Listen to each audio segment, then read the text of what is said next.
Yes. Oh, we are? Yep. Okay. We figured we'd go ahead and do that. Okay, so we're ready to go? All right, I do show 5:30 by my clock, so we'd like to go ahead and call this meeting to order. We don't have an agenda, do we? So Sarah, do you have a roll, I presume? Okay. And with nothing else, let's say the Pledge of Allegiance. So if everybody please rise. I pledge allegiance to the flag of the United States of America and to the republic for which it stands, one nation, under God, indivisible, with liberty and justice for all. All right, thank you very much.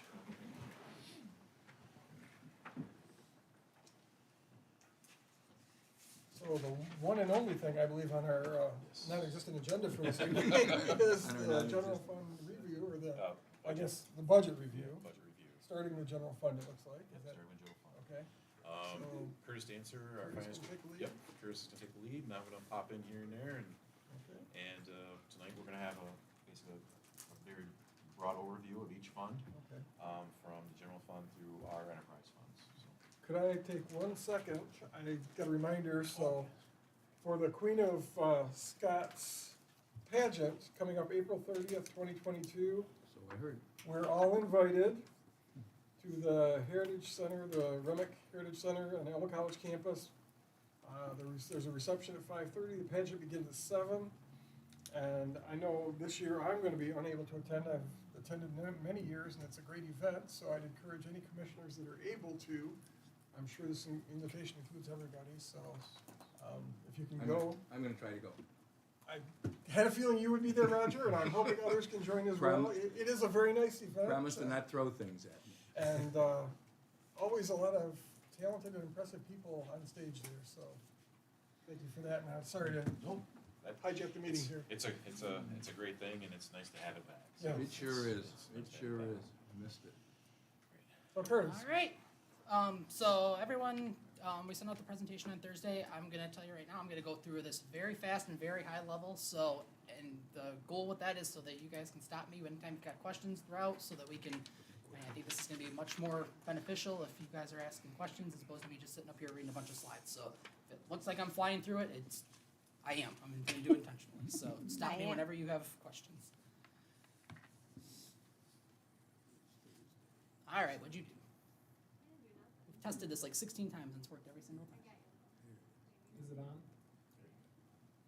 Good now? Yeah, we're good now. All right, start off with the general fund revenue. General fund revenue is classified as it is in the audit financial statements. Those are the list of different classifications for our revenue. Taxes and intergovernmental revenue are our largest portions of the revenue that we get for the general fund. As you can see from this graph, taxes this year are projected to be just shy of $3 million total. That is both real and personal property and OBRAs, IFTs, the whole 9 yards. That is the total. Intergovernmental revenue is the next largest one on there, and then charges for services are mostly consistent of some charges for service to citizens, but mostly the internal service fees that come out of general fund departments. So that's just kind of a chart that kind of shows where our revenue comes from on the general fund side. If I could, Curtis, Yep. and maybe it's more of a question for Kathy, and sorry to put you on the spot here, but you tax as personal property as well as real property. How are we doing with all the state adjustments to personal property? Are we seeing a huge decline there? Yes. Yes. Have we quantified that at all? The EMPPs, do I answer first? Go ahead. Okay, the eligible manufacturing personal property, that's now paid to the state. So when those, you have to be an eligible industrial property.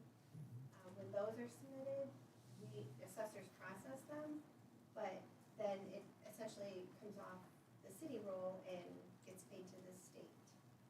And then we do receive some reimbursement, and I don't know what that was this past year. This current year, it was $128,000, I believe is what we received. And do we know how that compares historically to what we used to collect ourselves before the state stepped in and started swallowing the revenue? Well, once they, the small business taxpayer exemption, so any personal property under $80,000 true cash value is exempt. Next year, that's gonna be $180,000. So, yeah, they're trying to eliminate personal property, which they said they'll eliminate it by 2023, I believe. And I did speak to someone just last week who's on the Michigan Assessors Board, and they said the state is really pushing very strongly to just eliminate all personal property. So, So look forward to more cuts. Now, does that impact just the city or other governmental entities as well? Is the school seeing any hits from that? Do they get any revenue from personal property historically, or? yes, everybody, So the schools and every taxing entity is losing their portion of that. yes. Yippee. Congratulations, Dave. You should get Dave all that up. Curtis? Yep. I'm gonna switch a little bit. The charges for services you said are internal charges? So is that not real revenue? It's just taking money from one pocket and putting it in the It's a other? combination of two different things. It is a combination of charges for services, would include like our cemetery charges, it would Right. include like our parks fees, so that is in that number, but the major component of that number is internal service fees that the general fund is charging the enterprise fund, or the Okay, so it's, ancillary funds. It's not true revenue to the city, it's revenue to the general fund. got it. So, And accounting rules have us classify that as charges for services instead of intergovernmental revenue? You Goes know, from department to department? this is, I'm gonna verify this for the audit. It kind of looks like it's been mixed in the past, so we'll make sure we get it in the right spot. Mm, That's yeah. where I have it right now, so. Because I mean, either way, it must be eliminated. Either way, it gets eliminated on when we go do the full government. Yeah. So, yeah, Or either way. Maybe it doesn't is. matter, maybe you have a choice. Either way, we disclose how much we charge in internal service fee. That's something that we give the auditors. So either way, it gets eliminated. Whether it's, yeah, in either of those, I'm not 100% sure. It just seems, That's what's happening. looks like a Yes. hefty chunk of change, but it's much Right, less in it's- terms of it's- real dollars. Correct. Okay. Yes. Probably answers a number of my questions later on, too. So, All right. So we will. Pause. Is it pausing on us? There. Did you do that or did I do that? Okay, we're good. Total revenue for the projected fiscal year 2023 is pretty consistent in line with what 2021, 2022 have been. We've seen some areas with like property taxes have gone up, other areas have gone down a little bit. Do keep in mind that for, as of now, for this budget as presented, this does not include any spending of ARPA money, both revenue or expenditures. So if we choose to use ARPA money this year, which that, we'll get into that later on, then that will increase the total revenue as well, and obviously total expenses, so it'll net out, but that will, if we use that money, this number will go up. This would be without any spending of any ARPA money in this fiscal budget. All right, the ARPA money's already accounted for as revenue, isn't it? 'Cause we didn't- it is unearned revenue until we have spent it.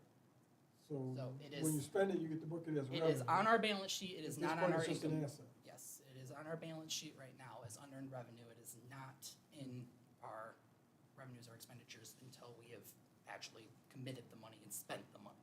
Even though we've committed it to capital We've improvements. But it we still don't have is- any purchase order or anything identifiable with it. We just know Okay, that portion of it. trying to keep it straight, thank you. Yep, no problem. All right, so we're gonna get into general fund expenditures by department.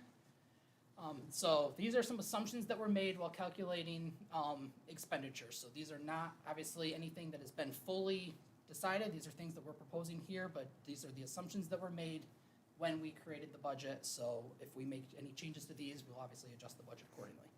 We have a proposed COLA adjustment for all employees this year of 3%.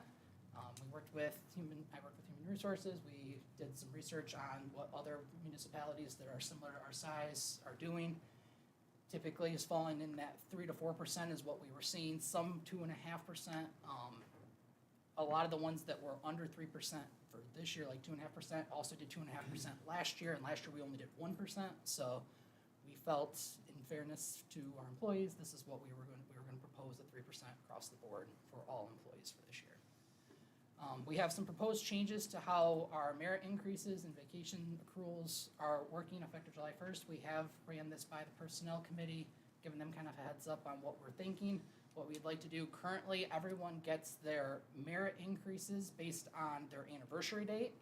This has caused a lot of financial time to be incurred, financial headaches, issues there.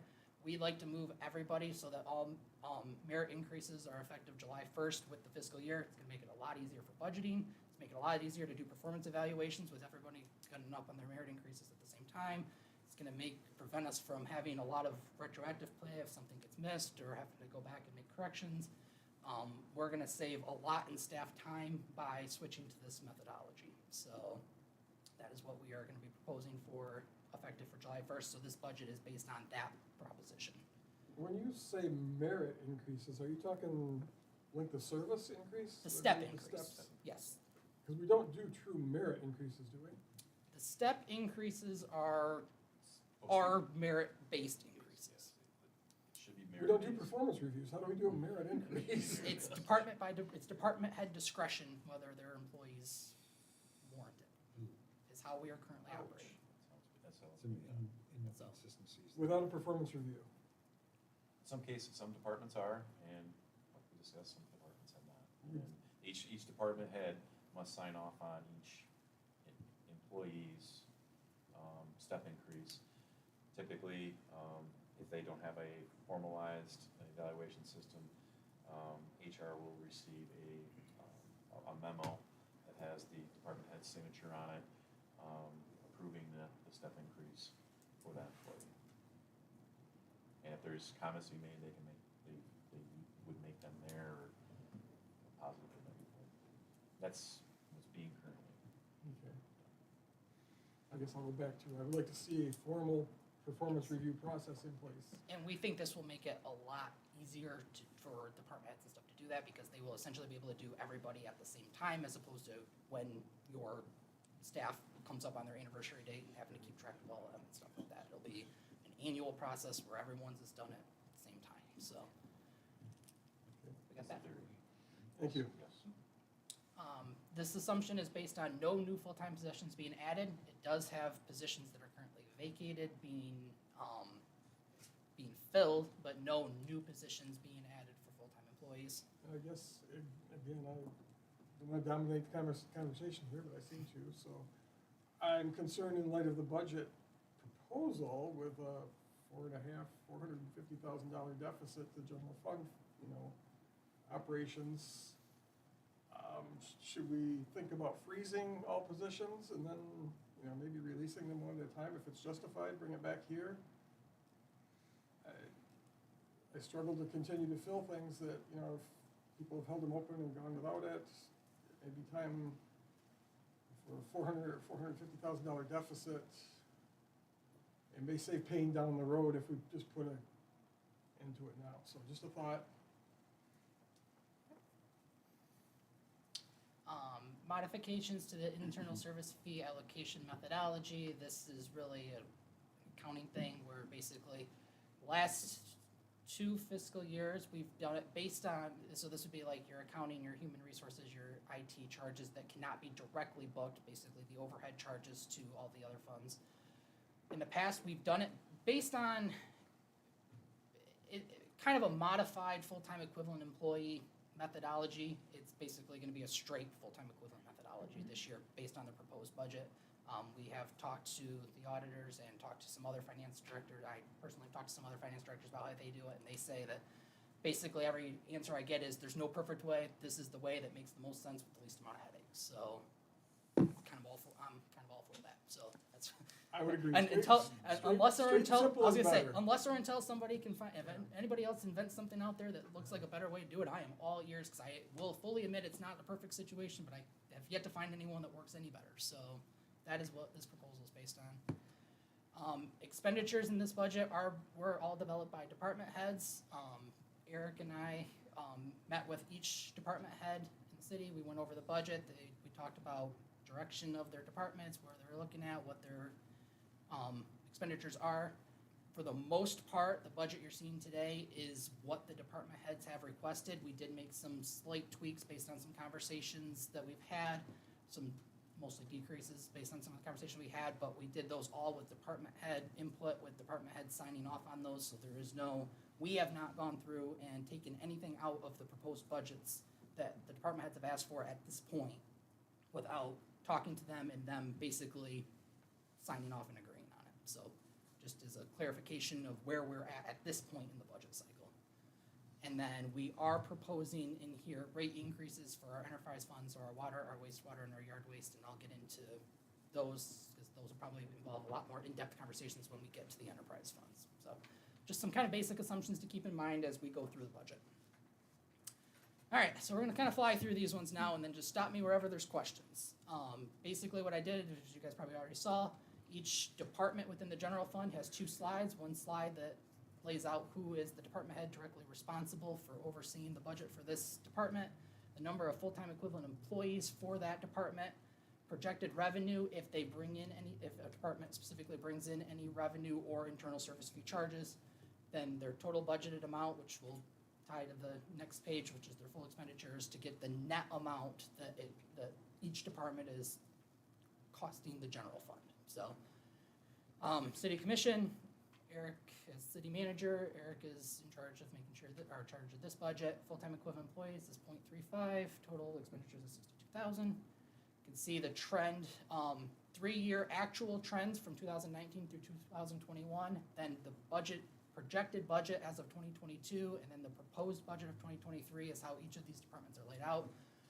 For city commission, you can see obviously a major spike in 2020 actual. This was the $250,000 additional MERS payment that went into fringe benefits to the city commission budget in 2020. So that makes up 250,000 of that 265,000 personnel number in 2020. So that was a one-time kind of outlier And occurrence. why did that hit the city commission budget? It's always perplexed me. Good question. I think that the I mean, just biggest, for clarity, the city I- commission did not I collect think, Sorry, $250,000. right, I think that the Stop, biggest stop. reason is because the way I understood it, and I could be wrong, I wasn't here when this was done, I think the biggest way was because it was not specific to any department's, like, it was a general payment, and it wasn't like a payment for a specific department or specific plan. So it was just basically a general coverage. That's the best answer I can give you, so. Okay. I'll tell you where you can Oops, send me a back- check. back- We're not done yet. Okay. Can you have some color for the non-personnel operating budget for the city going, it's 25, then 14, 21, then jumps to 45, and you're proposing 53? Where are Yep. we spending all that money? So the significant portion of that is in insurance cost. And part of this was the way that the insurance cost for the MML, liability insurance, not, personal insurance, but, MML liability insurance. Over the 2019 through 2021, we allocated the personnel, part of the MML to basically based on department heads in each department. When we spoke with MML to try to figure out exactly doing some due diligence and doing some research and asking them who all is covered on this, they basically told us that's not for department heads, that's your elected officials. So basically, for the last couple of years, those have been spread, still in the general fund, but those have been spread out to different departments when they really should have all been in city commission. So it's not a change in the total expense for the city, it's just getting it in the right spot from an accounting standpoint. So on the private sector side, that's D&O insurance? Is that what that is? Or professional liability? Director and officer insurance in my world. I believe yes, I believe that is what it's And elected it's- official coverage. That's or coverage for elected Basically, the officials. bonding issue that we're being sued for. I correct? believe that is the The same, coverage. I believe that is the same Is thing. that would be what I consider That- D&O. That I believe is what this is. And do we have any history? If you're projecting 53,000 next year, it's 45 last year, that's an $8,000 increase in 1 year. So all of these lawsuits across the country are driving this, do we know? Or, an $8,000 increase is substantial for an insurance policy We basically to looked at cover 7 people. what historical trends were and then added a touch of a cushion just because we know historically they've been going up a little bit more and a little bit more. Unfortunately, we don't get this number until after the budget is proposed, so this is more likely than not on the conservative side, but it seems we will not actually know our actual number until after the budget's proposed. I erred on the side of conservative as opposed to the other way. Could you do us a favor and get us some more history going backwards? Yeah. What the policy and how it's been increasing over the years? Because I think More than that's, doubled from 21 to 22. well, if it's not allocated Yes. properly in the past, we That can't was the determine biggest- it now, yeah. so. Okay. But I think that's something we could talk with our legislators about, that, just seems like it's a ridiculous amount of money for 7 people to be covered here. And to be clear, that's not all of that. That's a large chunk of it, but it's not all of that. Some of it is also just general operating. Well, while you're doing the costs research, if of- there's other things, let us know Right, that too, yeah. please. So, No, we'll get you more details. like, I know, I think one of the things is, I'm pretty sure that in that projected, the operating is that we are looking at, improvements to the mics in here. So, There's $3,000. yeah, I think that is also, so certain things like, I mean, the insurance is the largest chunk, but there is other things that make that up, stuff like that, so. Are legal fees in there as well? for There the are commission? certain legal fees, yeah. There's a portion of legal fees, yes. And I'd like a breakdown on that too, what's charged to the commission for legal fees as well, please. All right, thank you, Good, sorry. good, no problem. City manager budget, obviously one full-time equivalent employee, the city manager. This has stayed pretty stagnant over the years, a little bit of a dip. I think part of the reason that there is a little bit of a dip is that in the past, there's been a percentage of the assistant to the city manager's budget has gone into the city manager budget as well, and that we did not allocate any time for that position, that currently vacated position, to have, it's gonna be very minimal, like more likely than not that it would hit the city manager budget, so this is just the city manager, so I think that's where in 2020 and 2021, you see a little bit of a dip in 22 and 23, is that it's essentially not covering that little portion of that person's salary. But other than that, pretty stagnant with certain inflationary increases across the board, so. Treasury, finance and treasury, full-time equivalent employees of 4.15. We do have the projected revenue of 270,000, that is internal service, the internal service fees to the other departments largely. So net appropriations is about 206,000. You can see this is decreased steadily throughout the year. I mean, we've had a lot of fluctuation, a lot of unique things happen in this department over the last few years. So a true steady base is still kind of, I think, being established, but this is where our projections lie right now. Yeah, I mean, And that revenue was 100% internal service, correct? yes. Darn, I thought you were making us money someplace. I try. I do, but This is I do, important. but it doesn't count. It goes in the revenue side, not on the. So, city clerk budget, full-time equivalent employee of 0.95. This is because our city clerk gets split between the city clerk and the elections budget, so not a full-time equivalent goes to the city clerk budget. Same thing we kind of see throughout the years, some slight increases. Most of this budget is personnel related, so if personnel costs, insurance costs go up, I mean, that's the main driver, because there really isn't a whole lot else in this department, so. That's But personnel costs is going up 25,000, what's driving that?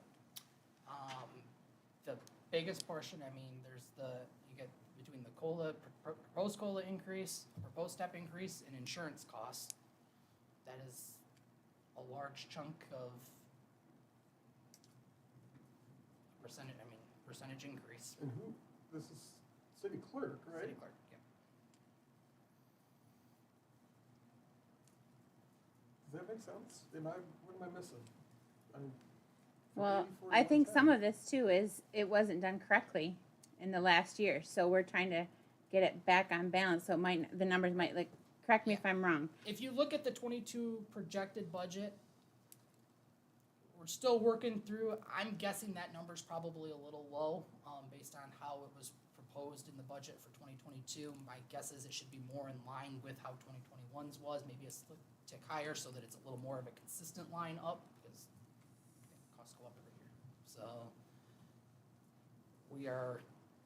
it's been the number one project outside of the budget that my department has been working on is analyzing the salaries and the fringe benefit costs projections in 2022 and making sure that it looks like we are, to see how close our projections in 2022 were to what we're seeing trends-wise so far this year.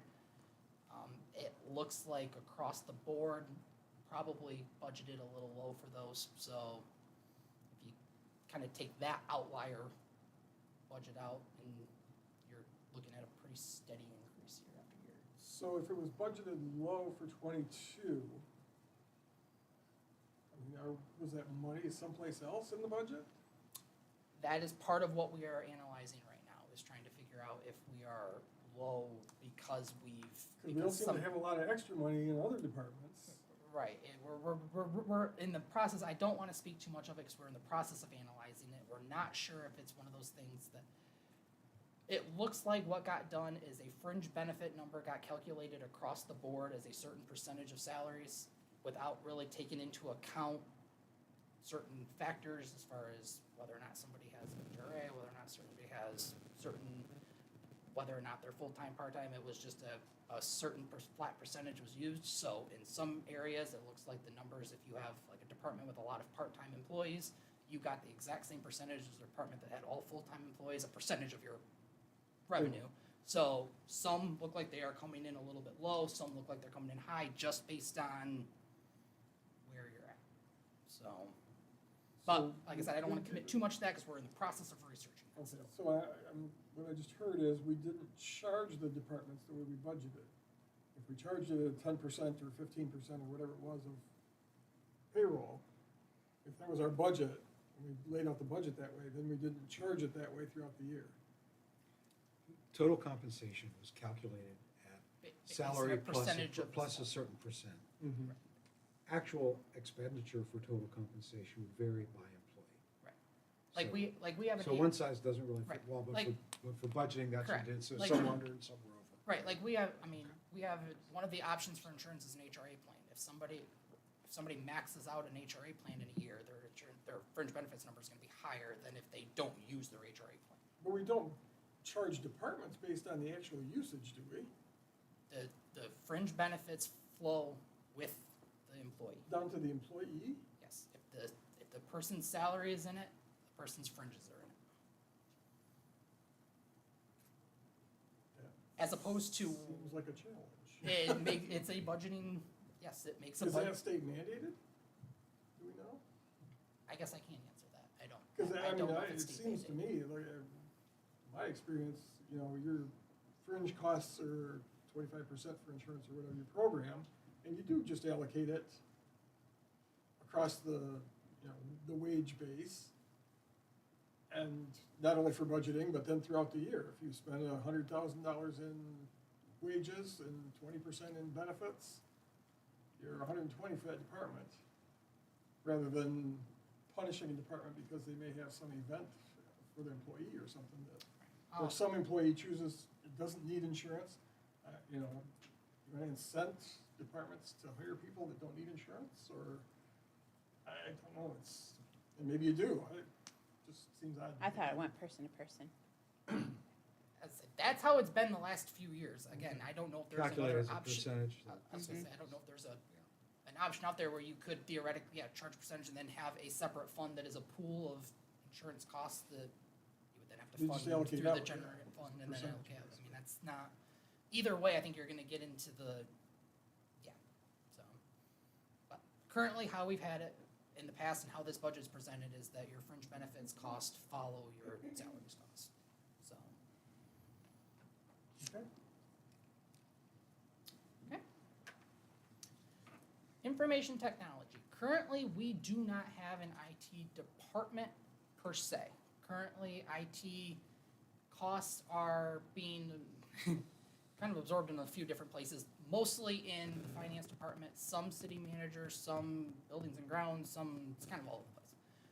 What we are proposing this year is that we actually have an IT department. Whether or not we have a personnel or not, I think to have the cost in IT and actually be able to truly know what we are spending on IT, I think it is necessary, and I think it's an important step for accounting. This proposed budget is to have a full-time IT person in place. So, and IT costs would get allocated out. Anything that's not directly IT overhead would get allocated out in the same methodology as human resources and finance to the different departments. So that is where the projected revenue would come in, would be that internal service fee charge. So is that 69, is that IT right? Contract? or the 69,400. 69 for Non-personnel non-personnel. operating expense. So Second line. the largest portion of that is charges from IT, right? Yes. So we have $28,000 as our standard annual contract, plus then our contract for our Microsoft licenses, our contracts for our servers, charges for a bunch of things that come through IT, right? This also does include a quote for to move to two-factor authentication. That is part of this budget as well, is to have that in there. Those would be your main operating costs. And then your capital cost, that 15,000, is a server upgrade because we are in dire need of a server upgrade for our server. Now, does that include our BSNA software too, or No, is our that our elsewhere? BSNA software comes through, the majority of that goes through the finance department. So this is just, this would be our internet charge, and then most of our IT related charges. So, yeah, other than the two-factor authentication, there is nothing in this budget that, and the personnel, there's nothing in this budget that wouldn't have already been in a budget last year. Mostly finance, like I said, combination of a couple other departments, because things have been kind of all commingled, because it hasn't been its own department, so. We'll get into IT a little bit more later as far as that personnel cost, unless somebody has a specific question right now, just as far as direction of IT and what some of our different IT options are, so. If you have any specific costs, we'll definitely come back to this. Assessing, 2.5 full-time employees, total projected revenue, 68,500. This is the contract that got brought up at the last commission meeting. This is the contract with St. Louis. We do receive 68,000 from St. Louis, 67.5 from St. Louis, and 1,000 from Commerce, right? Is part of is revenue to the general fund to pay for shared assessing services. So that is that projected revenue number. Of that number, the 40,000 that we talked about goes directly to the assessor for her time, and then the remaining 28.5 goes to the city to help pay for shared assessing costs. So a portion to use the BSNA, their portion of the assistance time, stuff like that. So that is how that breaks down. I know that was a question. Talk at the about the last one. 40,000 going to the assessor. Is that not included in 317.8? The personnel cost? Yes, that is part of it. Okay, so her wages, her complete wage package is in there. Yes. It's not an additional 40,000. If I'm understanding your question, yes, that is part of the 317,800 includes the payment from St. Everybody's wages for the whole department. Correct. Of which part of that is being reimbursed by, yes, of which a portion of that is being reimbursed. So, because we are spending the cost, we're not, and then getting reimbursed from St. And Louis. can you explain to me again the difference between the 260 and the 317 in that wage number and we went from 282 projected for 2022 to 352,780 in 2023. That's a fairly substantial jump, about 70 grand. It's the jump from 2020 to 2021. Is that what you're? From 2022 to 2023, we're going from a 282 to a 352. It looks like $70,000 to me from one department that I don't think we're not adding any people, are we? We are not I don't adding think any. we are. We are not adding any personnel to the assessing department. I mean, I guess that would be something I would have to look into further. I think that is just, again, I think we probably projected 2022 low, similar to like what we said with the city clerk budget. But we're not over budget, are we? We are not currently over budget. Are we going to be? That is I what mean, our this is projected. that is what our department is currently researching, is whether or not certain departments. I shouldn't say we're still researching. What Okay. I suspect is that there are some departments that are going to be over, some Don't departments say that are going anything to we're be gonna under. hold you to. Right. So- Well, we're just, Right. this is our first one. Yep. This is just where we're getting This is a started. rough We're just draft. Yep. talking about it, Yeah. and then we If you wanna come back research for it, 4 other that's meetings. fine, but So, just, these are the things we gotta Yep. understand, I Nope. think. I It's not, totally and I understand. don't mean to Can pick I on ask you. a question? What was your question? You said 2021 to 2022? Well, the projected Well, from 2021 to 2022, it's going from 278 to 282. That's pretty reasonable, $3,000.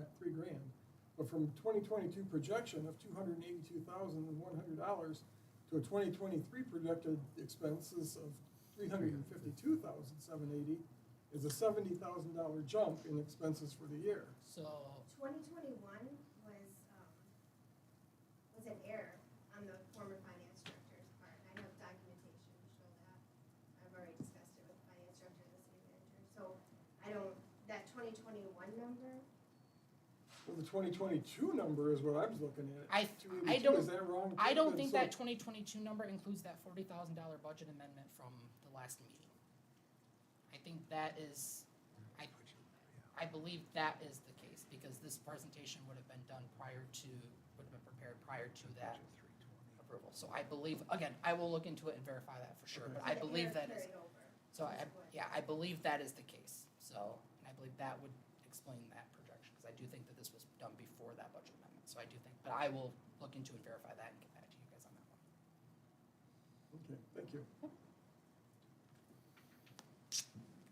All right, elections budget, full-time equivalent employees, this is a portion of the city clerk's time, a portion of the deputy clerk's time, and then our election workers. Elections, kinda not one where a graph really makes a whole lot of sense, because depending on how many elections are in a year, kinda makes a big difference, so, but we know we're gonna have at least 2 elections in the next fiscal year budget, so these are, the proposals for that, and we do know that we did increase the, election pay budget for the election inspectors, is that the right word? For, these upcoming elections, so this is, There's a minor increase in pay though, I think, wasn't it? it's minor, yeah. I mean, Yes, is. I suspect these differences we're looking at here are probably similar to what you talked about before. Past accounting practices that were questionable about. And just the number of elections that are in a given year. That was Yeah, all obviously here that makes it, election-wise. Well, makes going it- from 10,000 to 66 is more than just a couple of elections. There's some allocation issues there, I'm sure, that you've talked Yep, about in the there are. past. that- yes, there are.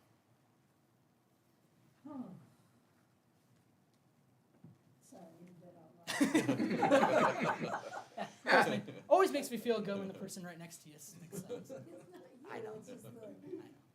We're moving in the right direction. Anything, It seems like we can't even really compare the, I mean, we're trying to look at these some, charts and graphs. some of the departments, For it's, 21 and 22 and 20, I mean, Yeah.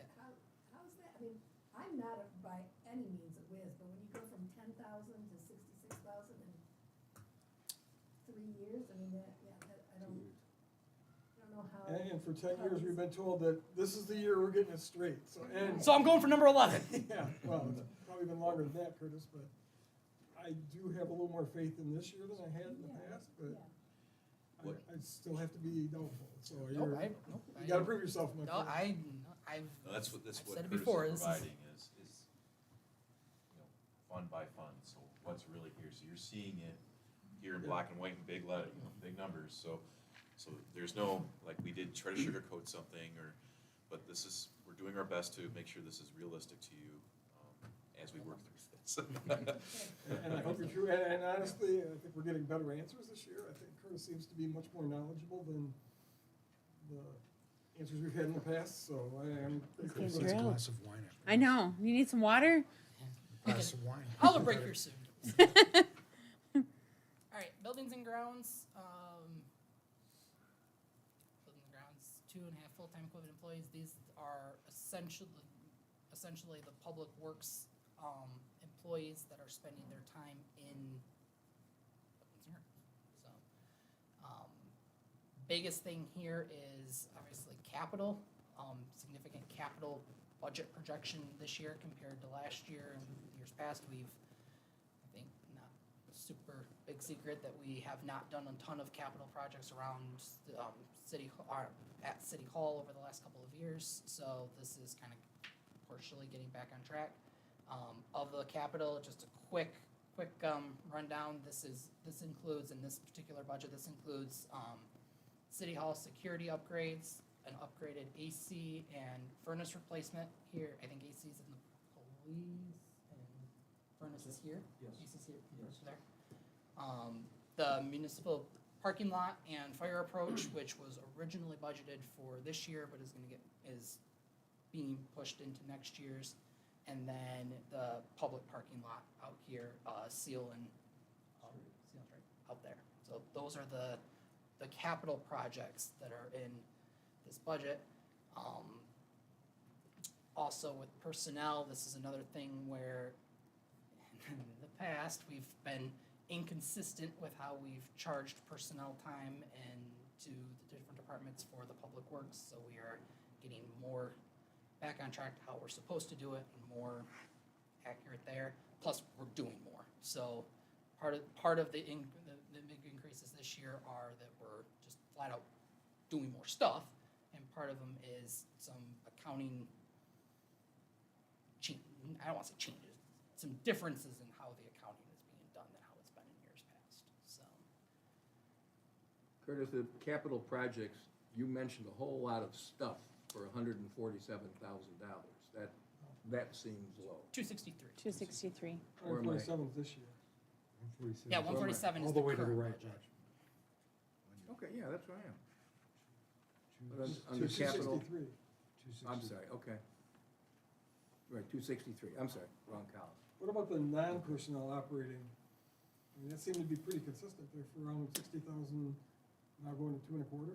Yeah, part of that is that we haven't always charged the internal service fund everything that we should have. Just being completely honest, we have not always allocated what we've supposed to, so really that number is just closer to accurate this year, is the best way I can put it.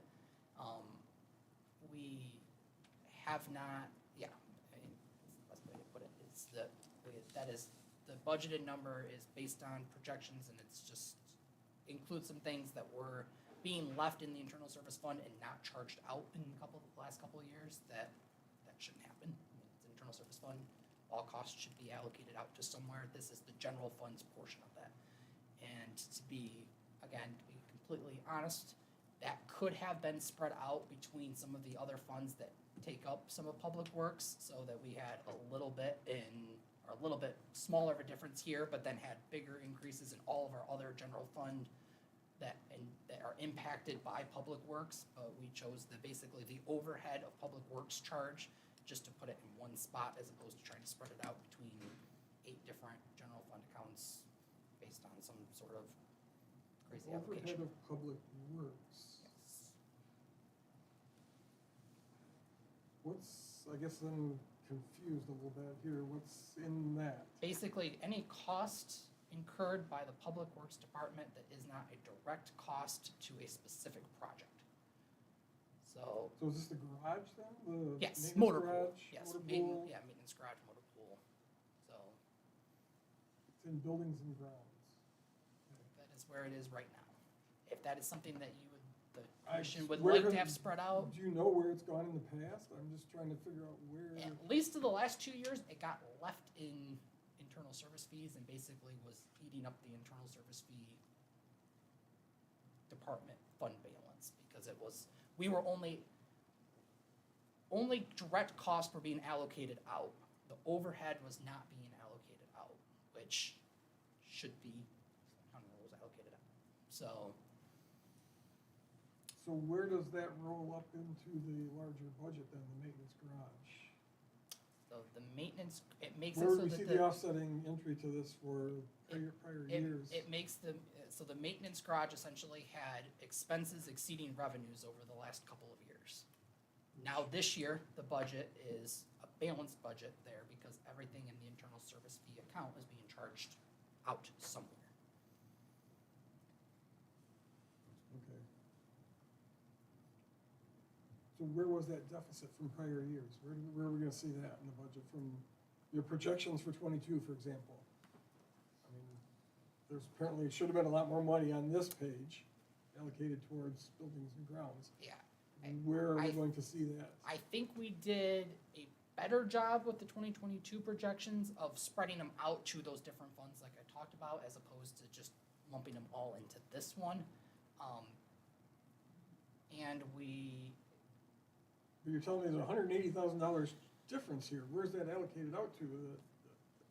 there's, yeah, I mean, first of all, we are anticipating public works charges to increase, our public works expenses to increase this year, so it's not full 180,000 of the portion that is being spread out to different areas, essentially, instead of just lumped into one area.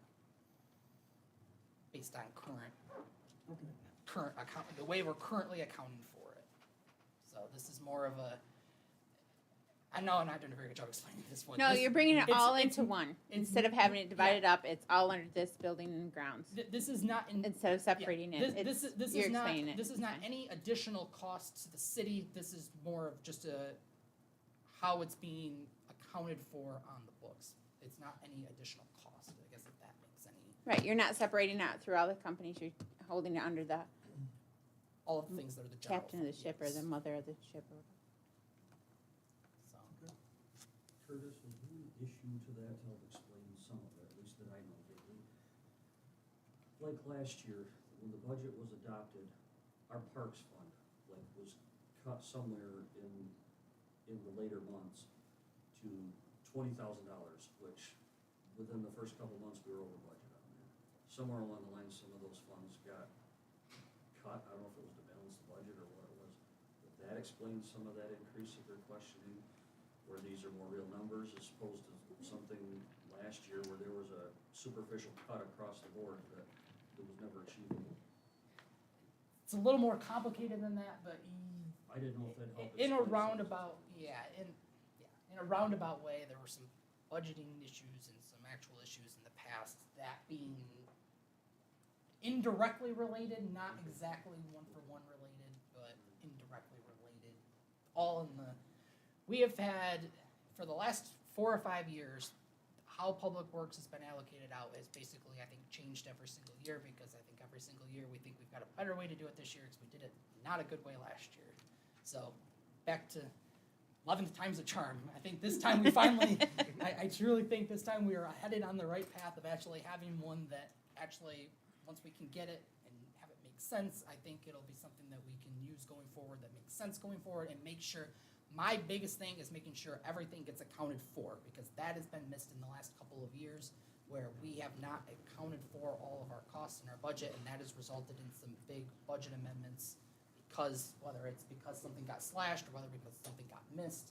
It's the first time I've prepared a budget, so I don't really want to speak to what those in the past have, other than pretty obvious through budget amendments that we haven't hit them right in the past, and Public Works allocations has been one of the issues of every year. I think we try to fix it, and every year we think this year we've got it, and every year we get to May, and here we are coming up with a new methodology. But I've worked with I've talked to some other finance directors about how they do it. Marilyn and I have worked on this significantly. It's probably one of the things she's probably put more time in than anything else since she's been here, is really trying to make sure that we are accounting for everything, and we have a solid methodology that we can explain come audit time of how we are doing these charges. So, Thank you. I'm not sure we're perfectly there yet, but we're getting there. So, Nobody expects perfection, but, you know, but- consistency would be nice from year to year. and that is the other thing is that at some point we have to establish a baseline so that we have something that we can, because when we change it every single year, it makes it really hard to look at any sort of fluctuation or make sure we've got everything, because it's never in the same spot. And that's another argument of why we wanted to create an IT department. Obviously, it's a different, but same basic theory of, if we can keep everything in one spot where we can truly look at it and have a baseline, we can understand it better. So that's our thought process, that's our methodology. Thank you. Anything else on this slide? Human resources, 1.5 full-time employees. Again, the projected revenue here is through internal service fees. We didn't have a budget, or we did not have human resources as its own department for 2019, 2020, 2021, so we don't really have actuals to look at here. We are just going off of 2021 and 2022 projections and 2023 budgets. Again, being that this is a new department, we're still trying to make sure we still get things that pop up every once in a while that we're not 100%, that we weren't 100% aware of, because it was never a department before. It was just lumped in with other things, and again, sometimes it was in with different places, so It wasn't even as simple as it was all in one area where we could just take that and move it. So we're still kind of learning and trying to establish a baseline, but I think we're doing pretty good with this one, and I think we've kind of got a good grasp on what this department costs. So, I mean, obviously, it's almost entirely personnel. This is the human resources manager and half of the financial analyst's position is split for the payroll portion of their job. So that is where the 1.5 comes from, is that half of that position is paid through the human resources budget, half of that position is paid through the finance budget. So, Is that a change from 2021 or 2022 to 2023? yes, it is a change. And the change is that half person is being charged, is that the 20? We had a half person before we had 1.5 full-time equivalent employees. The person that's being charged has changed. Before it was the finance clerk whose portion of their salary was going to human resources. We have switched that up to where the finance clerk is now fully finance instead of being split, and the financial analyst, which was fully finance, is now split between finance and human resources based on the work, the complexity, the necessity of certain areas. So, to the overall general fund, no change, just a change between where it's coming out between human resources and finance. So if I heard you correctly, the increase in skilled from switching those positions is the accounting for the $20,000 difference in personnel cost. Is that Yes, the biggest, a fair assessment? the biggest reason for the projection is that the person we are allocating now is at a higher level Skill than, level. yes, than the position that was being allocated before. And again, to the overall general fund, no change, just between human resources and finance. Okay, thank you. Police department, full-time equivalent employees of 17.65, projected revenues in there, budgeted expenditures. Again, probably the same question we've already had. We're still looking at the 2022 projected to make sure that those personnel numbers actually make sense. This is one area where it looks like we are coming in currently, that we're gonna be coming in over projected budgets because of how we've budgeted, and we've already talked about this. Everything else is pretty stagnant throughout the years. You will see there is no capital outlay in this year's budget. Worked with Director Mark Williams, and we've made some discussions, and it was determined that we will not need a capital outlay project for police this year. We will kick that out we'll kick that out to 2024. So that would be a police car. Yes. And we're highly confident that we can push that out without damaging future years or getting behind in our capital needs. We will have to make sure we are planning for future capital. It's always scary to see a it's zero not- in capital. Right, it's not, yes, You're not it's doing definitely, anything. it's not something that means that we don't need it, it means that we don't need it now. So it was a decision to push it out 1 year because we believe that we can without affecting their operations at all, but yes, it's not a we don't need it, it's we don't need it now. So, which is what a lot of our capital projects are, so. But, okay. Public safety code enforcement, 1 full-time equivalent employee. Again, pretty steady throughout the year. One of the biggest things that you'll see the drop in the 2022 and 2023 is that we did take a portion of expenses that were related to, I'm trying to blank on his name. Mark, you talking No, about Mike? no, Code talking enforcement about Tony. The Tony. attorney's fees. Yeah, yeah. no, not attorney, Tony. Miller. Tony Miller, thank Okay, you. I'm talking about the building official. Well, yeah, Tony No, Miller. the building official. So some of the costs that are incurred, for him got moved from this budget to planning and zoning's budget. So the decrease from 2021 to 2020, and that was a decision that was made when we, did the reorganization of this department and moved the code enforcement portion of it over to, under Mark's supervision. So it's not an actual decrease overall to the total budget, it's just a decrease in where it's at. So if you take that portion out, it's pretty consistent throughout the years. And that moved where? The code enforcement department is Building now, inspector portion, right? It's in buildings and zoning.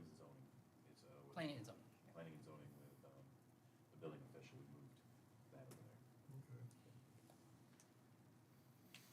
Okay. And, didn't we approve a capital item for 2022? Didn't we remodel an office or something? The capital is in buildings and grounds, not in this individual department. Oh, so that didn't come out of this department's It budget? did not come out of this department's budget, it came out of the buildings and grounds 265 budget. No, I thought we were charged to inspection for it. Okay, my mistake. All right, downtown maintenance, I'm gonna kind of fly through these ones, because these are all kind of, interrelated, and they're really aren't, full-time equivalent employees in these again, the next few ones are gonna be mostly the public works charges to each of these individual departments. Downtown maintenance, again, kind of see, and on the year, we kind of took a little bit of a downturn for a couple of years on what we were spending in downtown maintenance. That's starting to kind of steadily increase a little bit more with increased costs and doing more, so. Parking lots. In 2021 was lot 8, Opera House? Lot 4 and 8, yeah. Lot 4 and 8. So that was the major capital expenditure that year. We don't have anything currently budgeted for 2023 for a capital. We'll talk about that too when we get to a little bit later on. Weren't we gonna engineer lots? Yes, that's what we're. We'll talk about But when we it's get not to in the the. budget yet. Well, we have not the actual engineering portion of it is, from our understanding, is gonna be coming out of the DDA budget. We have not put any money for fiscal year 2023 and the actual construction of the lots yet.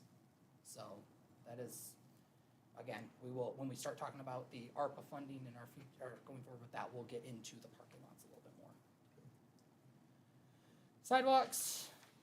Sidewalk replacement program, it spiked in 2022 for capital projects and for the other expenditures, for the operating expenditures for 2022, because in 2021 we didn't do it, so we essentially did 2 years worth in 2022, if that's correct, David. So, and now this year we're going back to just doing the one, the one placement, plus we have the normal $40,000 annual sidewalk replacement program in capital.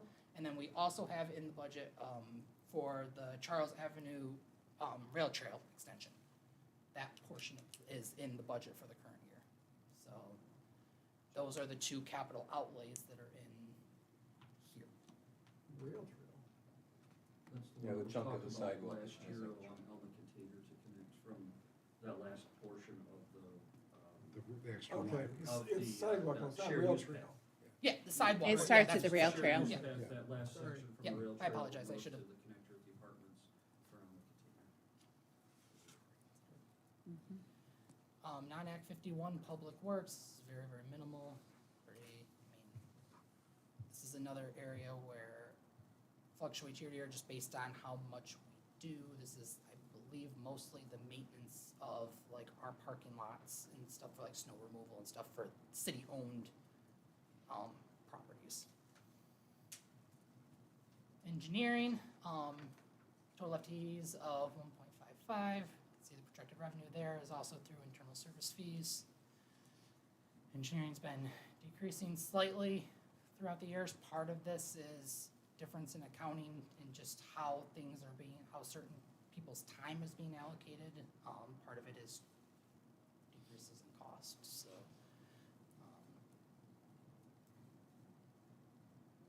Streetlights. We do have we do have in there for a capital project for street lighting, in there for $60,000 for the downtown streetlight replacement. Eric and I actually talked about this a little bit today. The reason it is in the budget is that this was part of when we look at our capital project plan from a couple years ago and last year, this was always this was an annual thing that we were looking to do to start upgrading or replacing and upgrading some of the streetlights downtown. As you can see from some of the actuals, this is an area that's been cut in recent years. We've kind of discussed this is a potential area that we could, due to budget constraints this year, we could look at, but we wanted to make sure that we were keeping in mind that this was on our capital project. Long-term plan was to start doing these annually doing these annually, and we wanted to have it here. Obviously, we understand if there's other needs and stuff, this is an area that can't be cut, but it would just kick out that future plan of annual just another year down the road, so just wanted to. Presume the 116 is our contract with consumers, then, right? Most of that?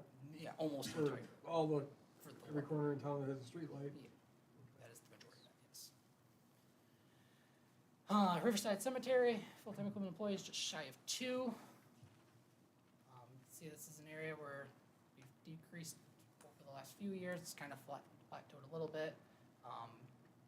Really, from my understanding, and David, you can correct me or add to it if you would like, one of the biggest reasons for this was just really an emphasis on making sure, or trying to the extent possible, to make sure that we had our seasonal workers doing as much work in the cemetery as possible, as opposed to our full-time public works employees, so that we could have those employees in some of the other major funds as opposed to taking up out of the general fund. So the work hasn't really decreased, who's doing it kind of has, and that's why it's kind of plateauing now, because we're kind of at the point where we've moved everything that we can. And then there is a $25,000 capital outlay project for the cemetery plot layout. I don't know if you want to speak before. That was in this year's budget. We are going to move that to next year's budget. So that $25,000 will not repeat in both 22 and in 2023. We're anticipating that it's going to drop off in 2022 and we will complete it in 2023. Correct. So- We thought we would need it based on COVID projections for this last year. We haven't, so we didn't use it. We'll push it off to next year. But the cemetery, unfortunately, is growing. We have to replot those layouts with expansion. Replot them? They've already been plotted once? No, plot them. Plot out the new Okay, graves. we're 'cause not, we've we're got not open- redoing. I'm sorry, it was I misspoke, but yeah, we have this cemetery property, but it has not been plotted out for the new tenants, as it were. So that needs to occur. We've got spaces still available, but it still needs to be plotted out. for expansion. Have we given any consideration when we're doing this? I know some of the probably more commercial cemeteries, you make all the stones have to be flat against the ground. They just mow right over the top of everything, cut down on maintenance. Yeah, but everybody still puts flowers on those flat ones, so it'd still take the public works the same amount of time, in my opinion.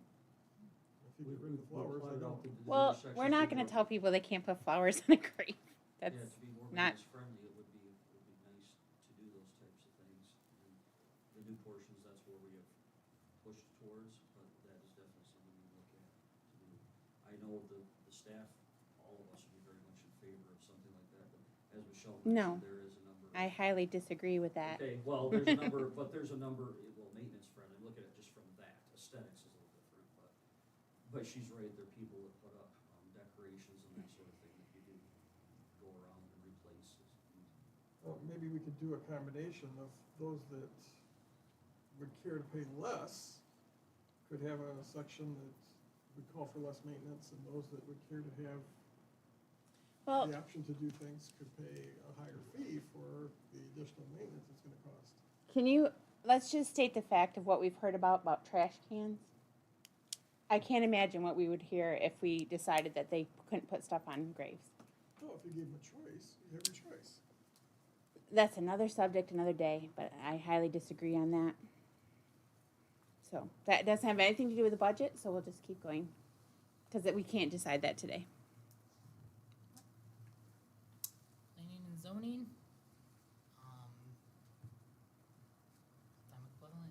Again, you'll see the spike in the non-personnel operating. This is what we talked about before, the cost that got moved from the 371 account to this account. So again, not new to the city, just new where it's being accounted for.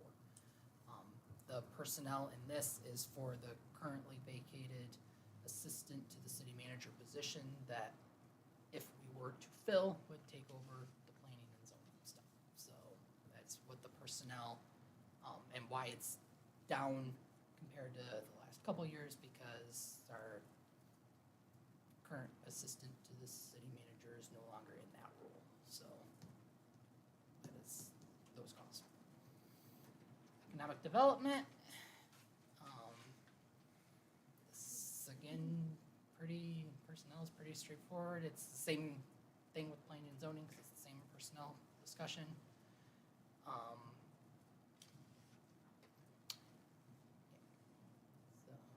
any color on the non-operating 60,000 portion of that? Yeah, I had a feeling you were gonna ask that. I kind of remember looking at that and saying, I'm gonna make sure I note that. I'm trying to remember what it is now, because I didn't write it down. So, if it comes to me, I'll come back to you. Okay. So, I remember looking up and I remember Well, that's thinking, fine. oh, that Just makes wanted sense. to I just ask. don't remember what it was and I forgot to write, I didn't write it down. I'm sure I've heard it in the past. Yeah, I just don't like I remember said, either. so. I remember when I saw it thinking to myself, that makes sense, but I just don't remember. Do you know what the big spike was in 2021? That's what I'm saying. I don't Don't I remember. remember looking it up, but I don't Okay. remember what it actually is. Probably an allocation. I'm guessing. Yeah, because the rest of it's pretty consistent. Right. Yep. Yeah. I remember thinking to myself, oh, that makes sense, but I just don't remember Okay. what made sense. What So, it was. Parks and Rec is the last, I think, full department in the general fund. Again, massive spike in 2022. That is the park restroom. We are projecting that that will be completed in its entirety before the end of this fiscal year, so there will not be any carryover to that. We do not have any capital outlay currently projected for the park. Eric and I, again, we've had several discussions over this.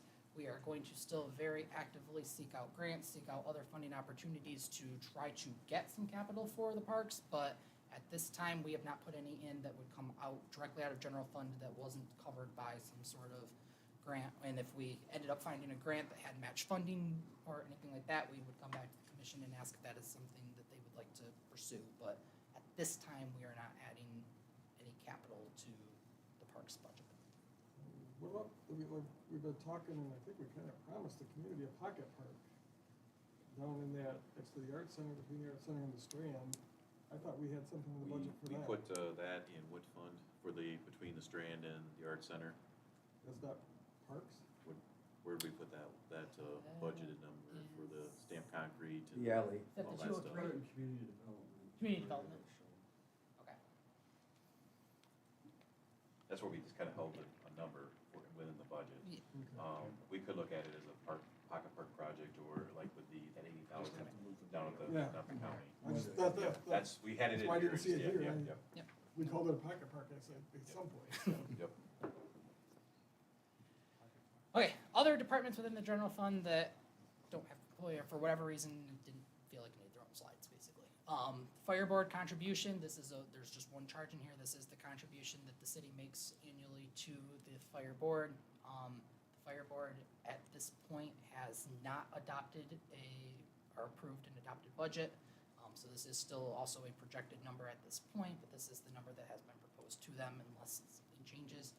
You'll kind of see that it decreased in 2022 as opposed to 2021 and then went back up in 2023. Again, this was a budgeting oversight on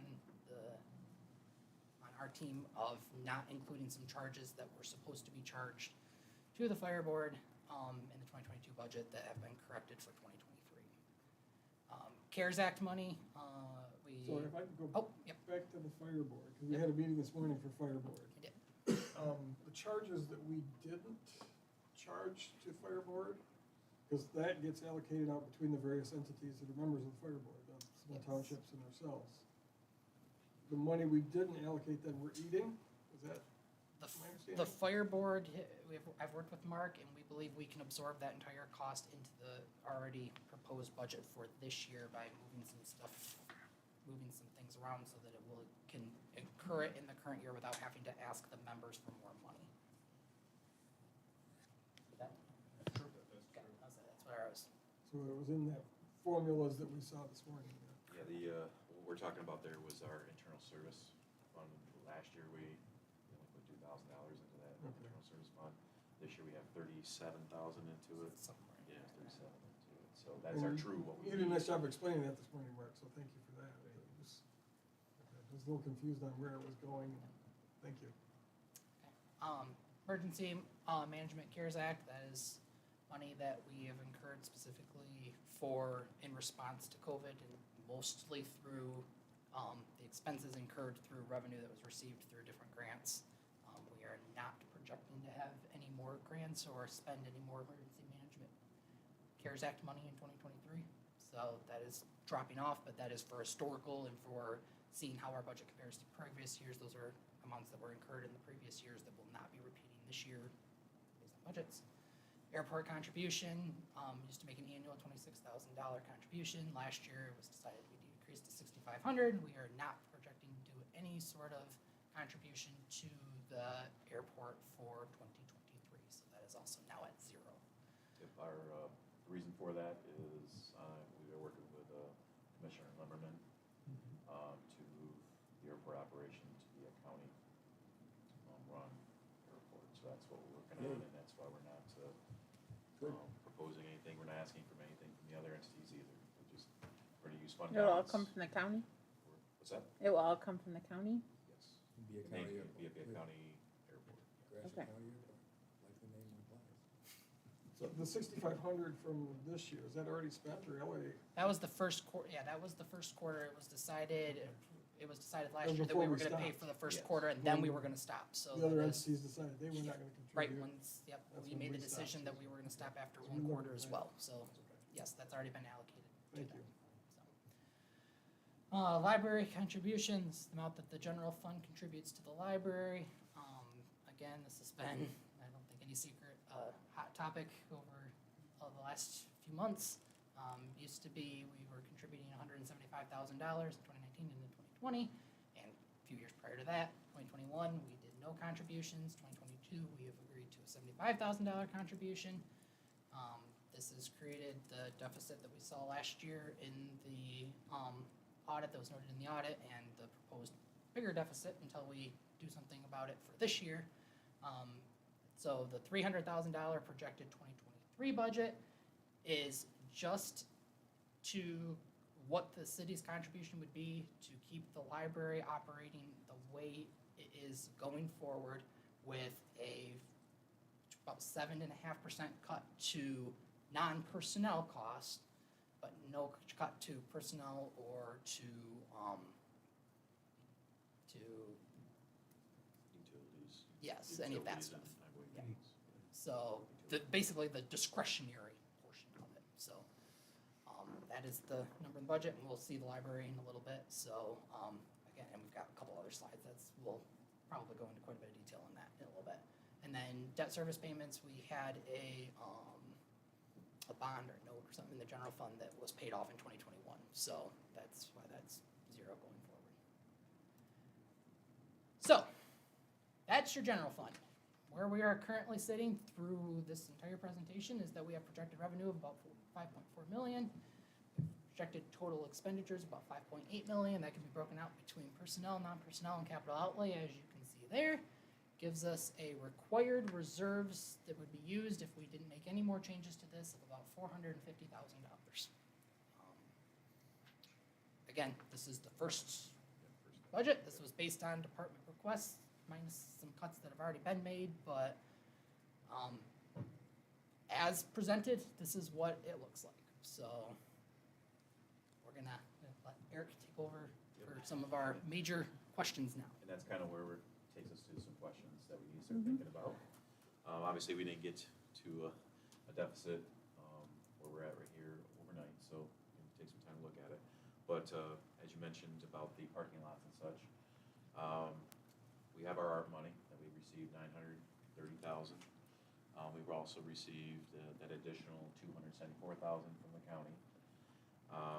From the parking lot standpoint, we are looking to meet with the DDA on Thursday to ask use their fund balance of $100,000, and then come back to commission to ask for $22,000 to get the design work done for the parking lots, alleys, and drainage, the 5 parking lots and the alleys adjacent to that.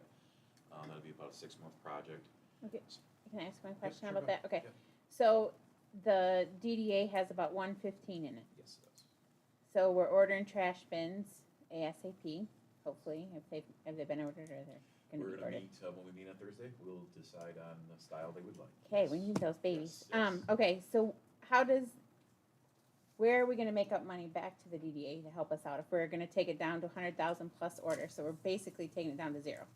So No, how we does do the have, DDA come well, back? We do have, we budgeted $30,000 from the last budget for the tree plan and that sort of thing. Mhm. Obviously, working with MSU, it's just $2,500. Okay. The receptacles that we're looking at, or have looked at with the board, we think for 24, depending on which one they choose, it'll be between $10,000 and $16,000 for the 24 Okay. receptacles that we would, need. And then, obviously, put downtown, that's what we've had in the past. Okay. So that, we still have a little bit left over, so we could still talk about trees, what we would like to do with the rest of that, once we get the plan in and discuss that. So that will take care of that, we'll still have that 15,000 Okay. within the DDA's fund balance. So- But from this standpoint of talking with the board, and I know that from this board too, it's, let's get Right. this I just wonder underway. how do we build back Build up it our, back up. I don't know where the DDA gets their money. It's basically a 2 mil levy across the DDA district only. Okay. Yep, and it generates. I just get nervous when we about take 20 something down to the. No, well, we've been saving it for, and this is a real good reason, a good purpose to Okay. use this money, and it's, So not just about for something 20,000 specific. a year is Yep. what it generates? Yep, yep, about Okay. 20,000, yep, And the parking lots obviously will help the DDA. yes, oh, well, yes. Okay, thank you. Yep, and so from that, like I said, we had the 930,000 from the ARP money, and we got 274 from the county in their ARP money. So we'll need to discuss on how much of that or all that we want to use to put the parking lots together. As part of that, obviously, we've discussed with the DDA, which we would have done this many, many years ago, of creating either a special assessment district, a business improvement district, to generate some revenue to do some ongoing maintenance. These parking lots did hold up very well, but if we did some extra maintenance along the way, we'd probably have a couple that are in pretty good shape right now. So we just need to think about what we'd like to do with that full amount of the ARPA money. We did set aside some money to pay for the increase in the cost of the bathrooms in the parks. But we could take the money that we have available in the Herb Luth Foundation grant foundation amount. We have 111,000 available to us there, so we could put that 111 toward that increase of what we had in the park project. Take some of that ARP money from there and move it to some other capital project that you'd like to do. So there is some movement there we can use that for. Next thing that Curtis mentioned, we just put it as a placeholder, at least in the budget, because obviously we've been talking a lot about IT and those sorts of things. So we just did put that in there to show what a full-time, that's not saying we would do that, but what a full-time IT person would look like. There might be some other options for us to look at, but we just wanted to put that in there. Curtis just got done talking a little bit about our deficit with the library. Obviously, how it was brought to our attention, obviously was a finding in our audit, obviously, that this fund's being underfunded, and that needs to be remedied. However, you funded out of the general fund as it had in the past, or you look at cuts and then slowly look at what you want to do going forward with how much general fund to put to the library, some. But that needs to be, we do need to fix that. Curtis has put in there to make the library whole within the budget for this year, but we still have the holes from the 2 previous budget seasons. So we still would need to deal with that. So the budget fix we did for the library only makes us whole for the current year? It didn't fix last year's deficit? That's correct. What's Curtis is in the budget is just for this proposed budget year, yes. This 2022, 2023. in the proposal. Well, we did a proposals for- budget adjustment earlier for the current budget, right? We haven't done anything there yet, have we? I thought we moved money for the current year. We have not. We have not made a decision on how. Nope, we have not. So, But so that's, if we, just to ask them, if we made a motion or moved money from, for the years that they were in, like the current year, would it, it seems like, we have the 300,000 here for 2023. If we made the 2022, the 175,000, is that taking the money from the proposed 2023 and putting it into the 2022? 2023 budget is just based on 2023 operational budget That's expenses. not, that does doesn't. not, you're that does not go at all to I fix. thought you the- said it was No, that putting is- in the money from the 2022 that No, we did. the 2023 is just, that 300,000 is just so that the library can continue to operate as is going forward. It does not fix the current year or the prior year deficit that was created. That is the amount of money that will be required going forward every year. So that doesn't even, oh, wow. So, so if. There they- was some I thought major that they errors. were- I know there were mistakes and errors and all that business, but if they thought I had heard that they could function with the 175,000, we just kind of gave them the pulling the rug out by taking it away in 21 and 22. But you're saying now, so how does it go? Could function with the 175, but it would be a significant decrease to their current operations. We did, based on the budget that's been proposed with the 300,000 is assuming between 5 and 10%, I think it came out to close to 8, between 5 and 10% decrease to their discretional spending, but keeping everything else the same. That is what it would cost to run the library as currently stated with that minor decrease. There is a budget where that they could operate based on the 175, but it would involve Yeah, I'm $5,000 not, for the I'm cuts. not So, personally not wanting that to happen, but I just wondered how we went from being okay, I mean, besides the fact that that's. Because costing money. I think If that's because, not, I thought that was part of fixing the previous years. but well, you're saying- yeah, they didn't, We basically cut out of 2021 and 2022, a total of 175,000 basically. even when they were getting the 175, they were I'm under sorry, budget from 200. an operating standpoint. So not only do you need the 175. So where was the money coming from before? Do we know, they must have had a fund balance at some They- point that was huge. Basically, yes, it was basically eating into the fund. So it balance, masked, and it then- masked what was Yeah, actually. and then there was, masked out. and then there was one year, random year 18, 19, I don't remember what it was, that they had significantly more revenue than expenses one year that kind of replenished some of it and then went right back. I think they got something between some of it might have been the year that there was some, First year of county Turnover. millage? no, it was after that. I think it was the year that Lori took over as director. I think because there was a vacated position open for a little while, plus they got an extra grant or something that year. So there was one Salary year that they were actually pretty well good, but other than that, for the last several years, it had been operating at an annual loss, but had some fund balance to eat into. We have now just eaten that. I hate to, that's worse than I thought, I guess. I knew we had some issues there, and I know we've had some meetings, and I appreciate everything in the library board. But $300,000 a year is just not sustainable. I know I did some initial analysis, and our neighbors, St. Louis and Ithaca, don't use any general fund money, I don't believe, for their libraries.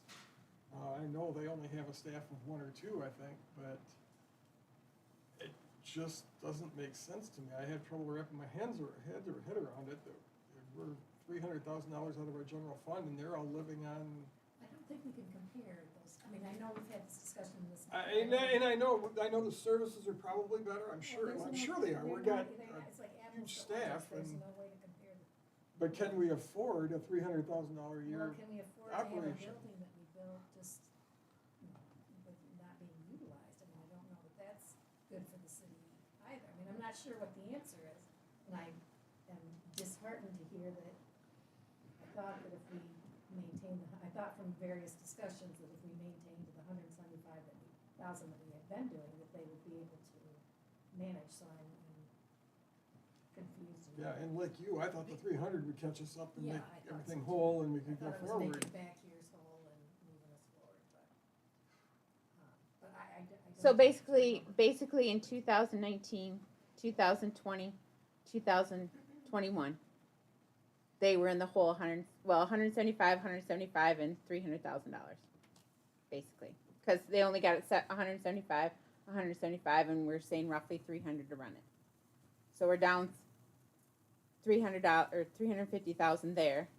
2021 they didn't get anything, so they're under 350. Keep going as 300, basically, roughly, kind of somewhat Well, numbers. I think we need more data, look at the fund balance over a longer period of time, see what's been going on, because clearly we've missed something over the years, that something's happening that we don't understand, I think. I don't understand, at least.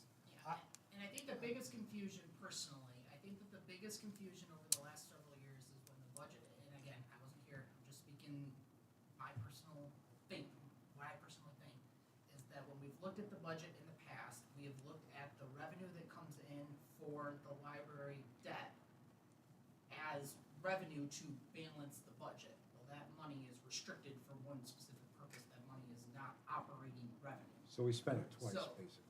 we accounted for as if we Right. had that money, as if that money was operational revenue, when in fact it was not operational revenue. So on paper, we might have shown a balanced budget, but it was a balanced budget with $225,000 of revenue that couldn't be used for operations. That, again, wasn't here, just my personal, how, looking at the notes, what I see. So the question I have is, those past years, the books are closed, right? Correct. Do we have to go back and put that money back in? You have to put the money back in going forward. Going Do not- forward, yes, so do not even have though to- we're, we'd have to go back and put that money, that's one, okay? And We don't have to fix that problem. Right, Well, we'll have to fix it, Yeah. but we have to fix it going Not- forward. right, Not you pay don't for have it. to go So, back and pay let for me, previous let me years. just, like, this, put the library on the shelf, no pun intended, for the minute. But as I looked at all this, and I said this to you, I said, here we are. When I look at it, essentially what you're telling me is the budget you presented is the expenditures exceed by $450,000 our income, our projected expenditures and projected income. So the one General thing- fund budget. Yes, the general fund budget, of which we have part of the library. When I looked at it, using your statement and others I've heard here, is we don't catch up all at once. We didn't fall behind all at once. So forgive me because I'm not a finance guy, but in my fever brain, I'm sitting here thinking, how do you do this? You can't project a lot, but you can't say, if we sat down and we said, the next 2 years, each year we're gonna take 75,000 out of our reserve and put it toward that 450. That brings it down to 350. Then if you take 350, divide that by 2, that's 175,000. You start and you say, folks, what are your savings goals? And what are your revenue goals to cover that $150,000 deficit each year? You've gone from 7.7% loss in the budget to about 2.5% to 3% that people need to find in the next 2 years. They would need to find some revenue goals and have to hold people to it. They'd have to have some savings goals. The manager should know how to do that. It's not great, but I think if you do a whack all at once, we're gonna end up throwing the baby out with the bathwater. So that's more of a strategy than specific kinds of things. I know we have substantial, I know when I was in that discussion, we said you have a reserve, you can't go under 6 months' worth of operating budget in the city in the reserve. That 75,000 a year is not gonna get us close to that. Again, whatever the mistakes were, whatever we're doing, and then it is a way also to buy time with the library and others. How do we figure some of this out going forward? But also, it's gonna take the discipline of the organization. You can't just throw it up there and say, I'm gonna make this much more. You have to be disciplined, you have to do benchmarks in terms of if you can do revenue. And I mean, it has to be new dollars to the system, not just taking from robbing Peter to pay Paul. And if you can do cuts. But when do you start thinking about cuts, right? Do you say, it's a little bit to what Greg's point is, if you have some non-essential positions and you can wait, do a 90-day moratorium before you fill it, you have 2 positions like that, that's half a salary. Put half a salary against, again, $150,000, you're starting, it makes a bigger difference. So we can fight about it really, because this is just broad brush things, but the question would be, how do we break this into manageable bits, if it's possible? What strategies are there, again, folks come up with? They've talked about cuts, they've talked about other things. And can we then, maybe quarterly or bi-monthly, Eric, you're gonna tell us how we're doing financially. Where are we? What does our dashboard look like with this? What is the revenue goal for, just pick it, right? Pick it for the library. What's their goal? Where are they with that? What's the revenue goal for whoever can, not everybody can do that. But the idea is, do we have, for me, I'm thinking, because this is the broad stuff, strategically, what strategy do we want to do to right the ship? Because we're looking down the barrel of no other personal property income. We're looking down the barrel at other kinds of things, and you probably, it's almost impossible financially to plan 2 years ahead of time. That's about as good as you do. So I'm just saying, are there broad ways to attack the issue? Because we're always going to have less than we can spend. So what do we do to right it? And I do understand it's probably mighty flawed, but that's just my just in broad brushstrokes, that's what I was thinking as I looked at this, is can we break it into manageable bits? Can the managers come back and say, here's what we can do? That's the best I can come up with. Well, it's a good analogy. I think you did a good job of explaining what needs to be done, or at least a good start, anyway, the starting point. Something that's not in here, and I don't know if you've given it to us recently or not, but you talked, you've got all these projections for our current 2022 budget versus what you're proposing for 2023. Are we proposing or expecting a deficit to the general fund in 2022 as well? And what is that number? Do you happen to have it? It is roughly, If you don't know, don't say. the current projection is roughly 300,000. So we're looking at $300,000 deficit this year. That would be, It doesn't get us whole in the library even, Correct. right? We're still got that deficit in the library funds. And 450 next year, which again, doesn't fill the gap at the library.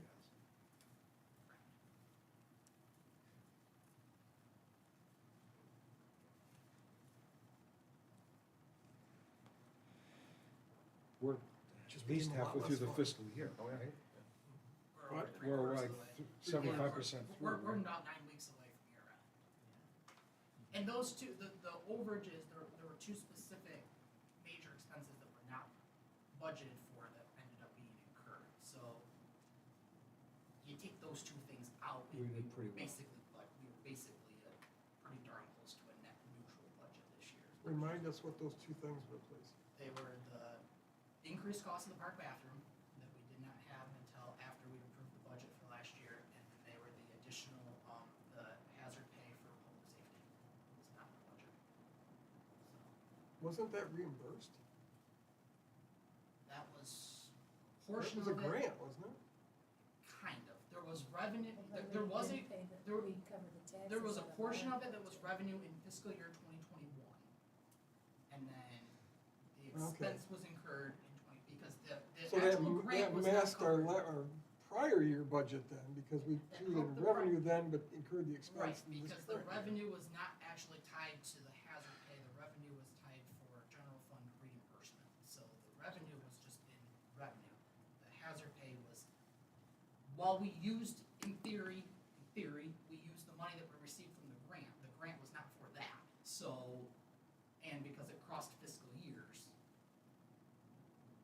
So those were the two things that, if you take those two things that were added after the fact out, we are looking at really close right now, again, barring some of the research we're doing right now, really close to a balanced budget outside of those two additional costs that we're not prepared for, or not budgeted.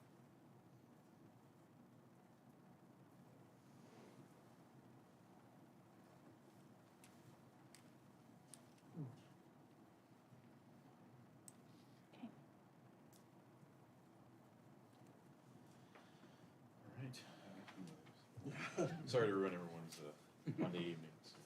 Nope, we gotta make it happen. It's all good. Obviously, these last 2 points kind of tie together, you know, how and where do we scale operational expenses, scale back our operational expenses, and how we're gonna plan for future capital projects. Obviously, we've been discussing a lot of, over the years, when we have, try to make those budgets balance, we've kicked off capital projects, and those capital projects have now come to Right, Now they're and critical. That is one reason that I am totally in favor of those one-time funds that we have, not putting those towards operational expenses. We need to get some capital things done that we've neglected for the last 25, 30 years.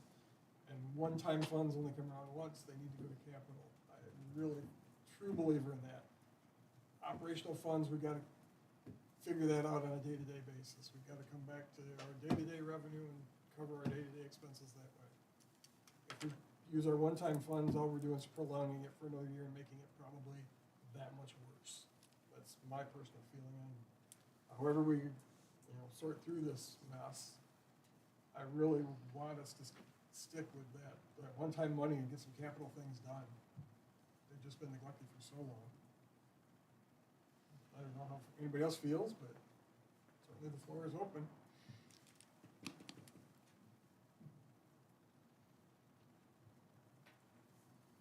obviously, like Chris said, this is not being done, this will not be done in a vacuum between him and I. This will be working with the department heads and this group and any other boards and commissions that have to do with, particular funds, because it is gonna take a lot of people working together to kind of, lack of a better word, dig ourselves out of this. Oh, yeah, it really is. There's not one single thing that's gonna solve this.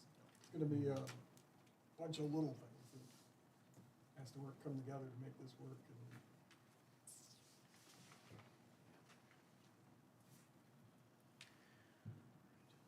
Let's Huh. move on in. I don't think I'm gonna get out of here by 7. Enterprise so- funds, yep. Yeah, we'll try to fly through this. So, now that we're out of the general fund, we'll get into the other funds for the city, other governmental funds. Got major streets. This is, we got about two full-time equivalent employees in here. The major source of revenue for our major streets department is our Mdot funding. We have projected our revenue, not all from Mdot, but the vast majority of that, of about $955,000 this year, and that is the net position as of 6/30/2021. For governmental funds, your net position is restricted in the fact that it has to be used in this fund, but it is, for all intents and purposes, unrestricted to use as long as it's for a project that is covered in this fund. So we're gonna try really high level, but try to explain the difference in how accounting and how some of these terminologies are depending on the different funds. So net position of $3 million means that is $3 million that can be spent on major streets. The reason that net position is high, one of the biggest reasons is that we only get to do a major street project basically every 6 years. So in years that we're not doing it, we build up the fund balance, and then every 6 years when we go do that major street, which I think Pine Avenue is the next one on the Federal aid ones. right, is on the next one, that will deplete a large portion of that in that year. So it's kind of, major streets is kind of fun where you build, spend, spend, and we're kind of on the higher end of the build, because I think we're 2 years out for MAP, so we're 2 years out from, Used to be every 3, for whatever reason, it's every 6 now. Yep. Still don't have a good explanation, but it is every 6.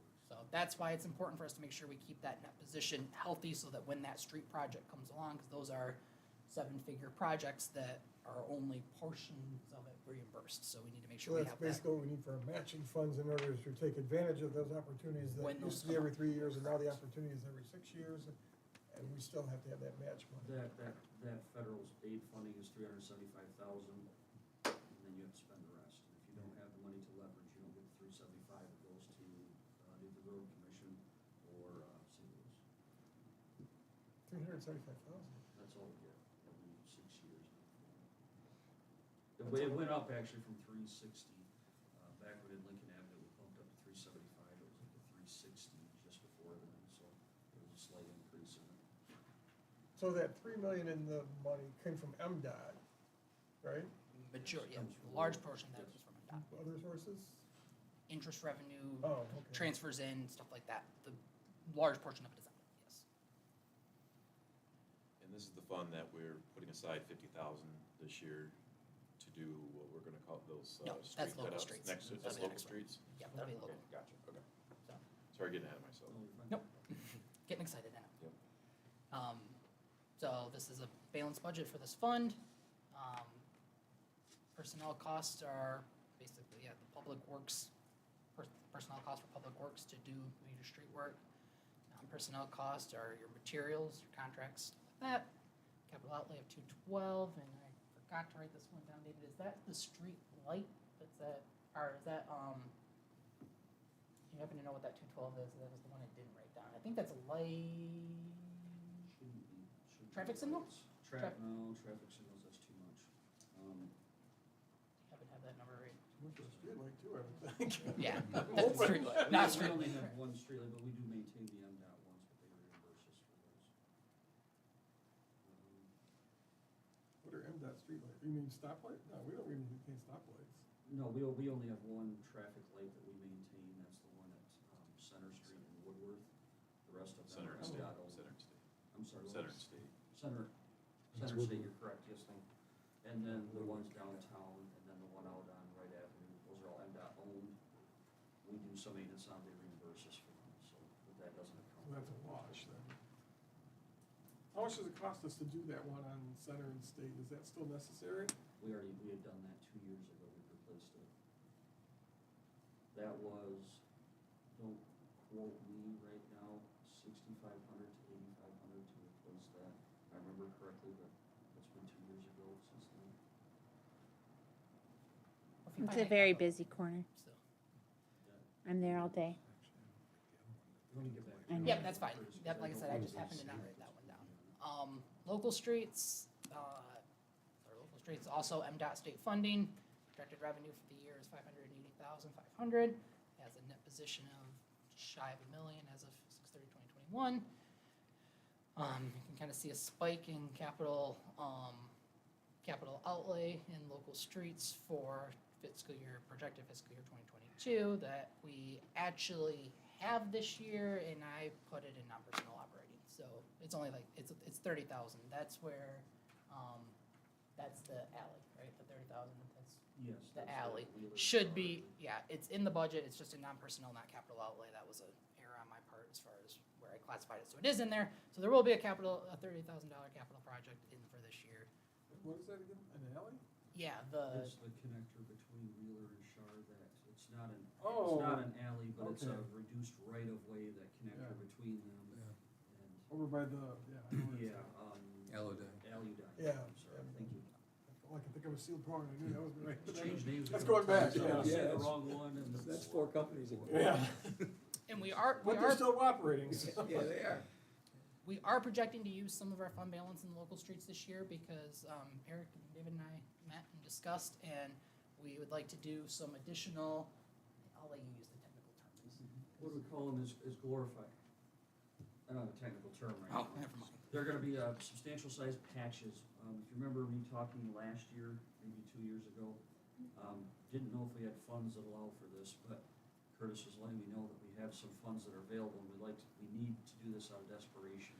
There's a number of roads, where you would notice that they're alligator cracked, or that's the technical term is alligator cracked, but it looks like broken glass, where the road is just deteriorating to nothing. You might have 3-inch chunks, and they're held together like a puzzle piece.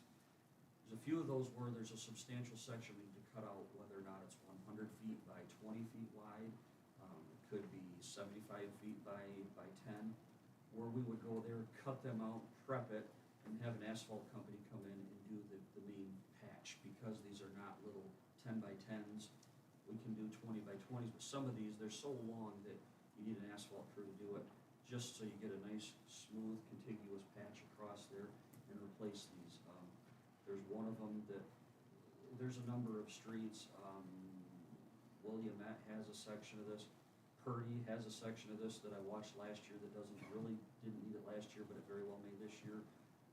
Fairlane Drive has a few of these where you see that there's substantial potholes or just a section of road that's truly just junk patch. Like to try to start with cutting these out, getting them prepped, and having a company come through and asphalt them all at the same time. So Iowa Street, Falkirk Street, Elizabeth Street are all on that list. There's a Or- lot, there's a lot of streets. Hillcrest? No, this is kind of, it's all about staffing too, with the inventory for the lead and copper.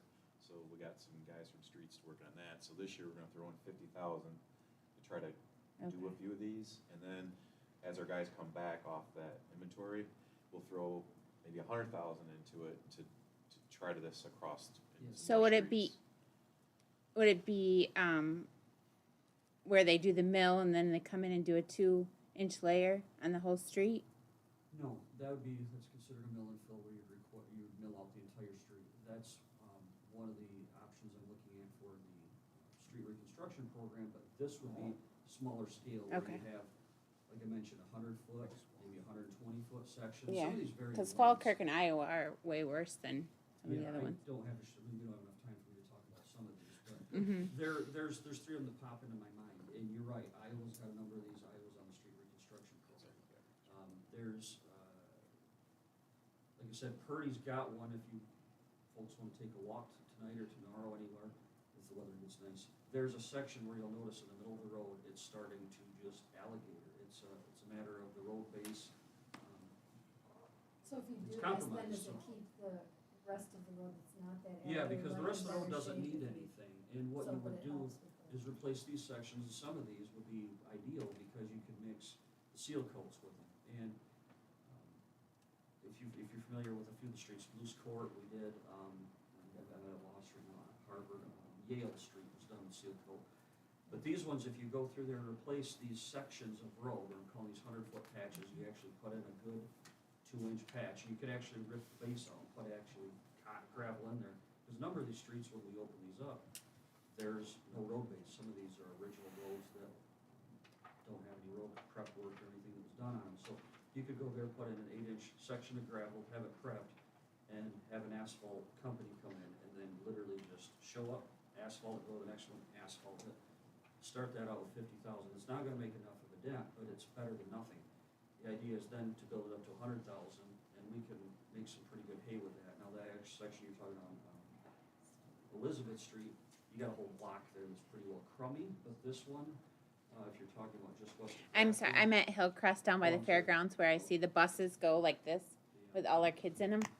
That I don't know if there's a substantial fix for that, because that's street lengthwide, but Okay. there's a section on, and some of this is rough memory, but Grafton West on Elizabeth, there's a substantial section there where you could argue that you could take at least a 250-foot section out of there and replace it. We had done this to the block just south of that, if you recall, just before school started 2 years ago, where we had to do it, the road was gone. And so Marshall Street too. This Yeah, is there's lots. this is a maintenance method we're looking at doing based out of the funds that are available Okay. right there. So the idea would be you replace some of these substantial portions, then in a perfect world, you seal coat them right afterwards, because then the seal coat actually has impacted life expectancy, because you're not seal coating over a, for lack of a better term, extremely subpar base. It'll just blow apart within a year driving over it. Okay. Thanks. So these projects would be ideal for, what we've talked about for years, we've got our local street village coming up for renewal this year. We've talked about in a couple of years having an alternate, street maintenance millage that would help to cover a program similar to this, right? And get us Yes. What I would dollars propose. on an ongoing basis to do this. Yes, that would give us more funds, exactly what you mentioned. And if, to take it another step further, if there was additional funds that were substantial, what Michelle was talking about with the mill and fills, where you basically go through streets that are below a 5, you would mill out that road surface and then put in asphalt, basically lift the structures and do minimal replacements. Very much like what was done here on Superior Street. Or you could look at it, if it's got a good base, we do soil cores and find out if the base is still stable. You can do an overlay over it, not even milling it, just put in a 1-inch asphalt cap. You just need over it. money. That's the idea. Those are maintenance Helps. measures. Those are not long-term, but they're maintenance Right. measures to help extend the useful life. of Right. ours. As to opposed to the bandages that we're putting on most. They're bandages. These are better bandages. Right. Think of a little Band-Aid. No, ace bandage. This is like an ace bandage version of it, because it's a little bigger. It is more substantial and heavy duty, where we can get to more of a base where it's failing in those sections.